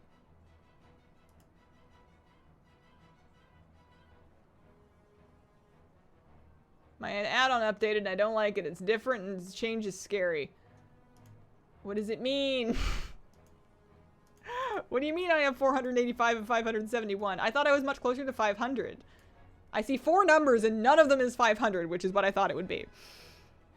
Add-on is probably Mount Journal Enhanced, but you never know. I have a lot of add-ons at this point. Costco shredded mozzarella isn't good for pizza. Well, it's too bad. It's happening. What else am I going to do with that much? I understand that it has a declumping agent. It's just going to have to work. Oh, well. It was 5,300 before. I don't know. I got a lot of mounts. That'll work. That'll do. I am done for the day, but I'm going to be back tomorrow afternoon. I still won't know when pre-patch is. At some point, the smart thing for me to do would be to take like a couple days or a week off stream and just crank out videos. Especially like when it's not even pre-patch yet. There's nothing to really stream. But I don't know if I'm going to actually do that. I will tell you guys if I decide to. Thank you all so much for watching. I have so far have plans to be back tomorrow afternoon starting at 3 p.m. Pacific time. If you are a Patreon supporter and you want to vote on the baking stream poll, you have another day or two to do that. That poll is going to close on Thursday the 1st, and then we'll announce what the baking stream is going to be. Thank you all so much for watching, and I hope you guys have a wonderful, wonderful day.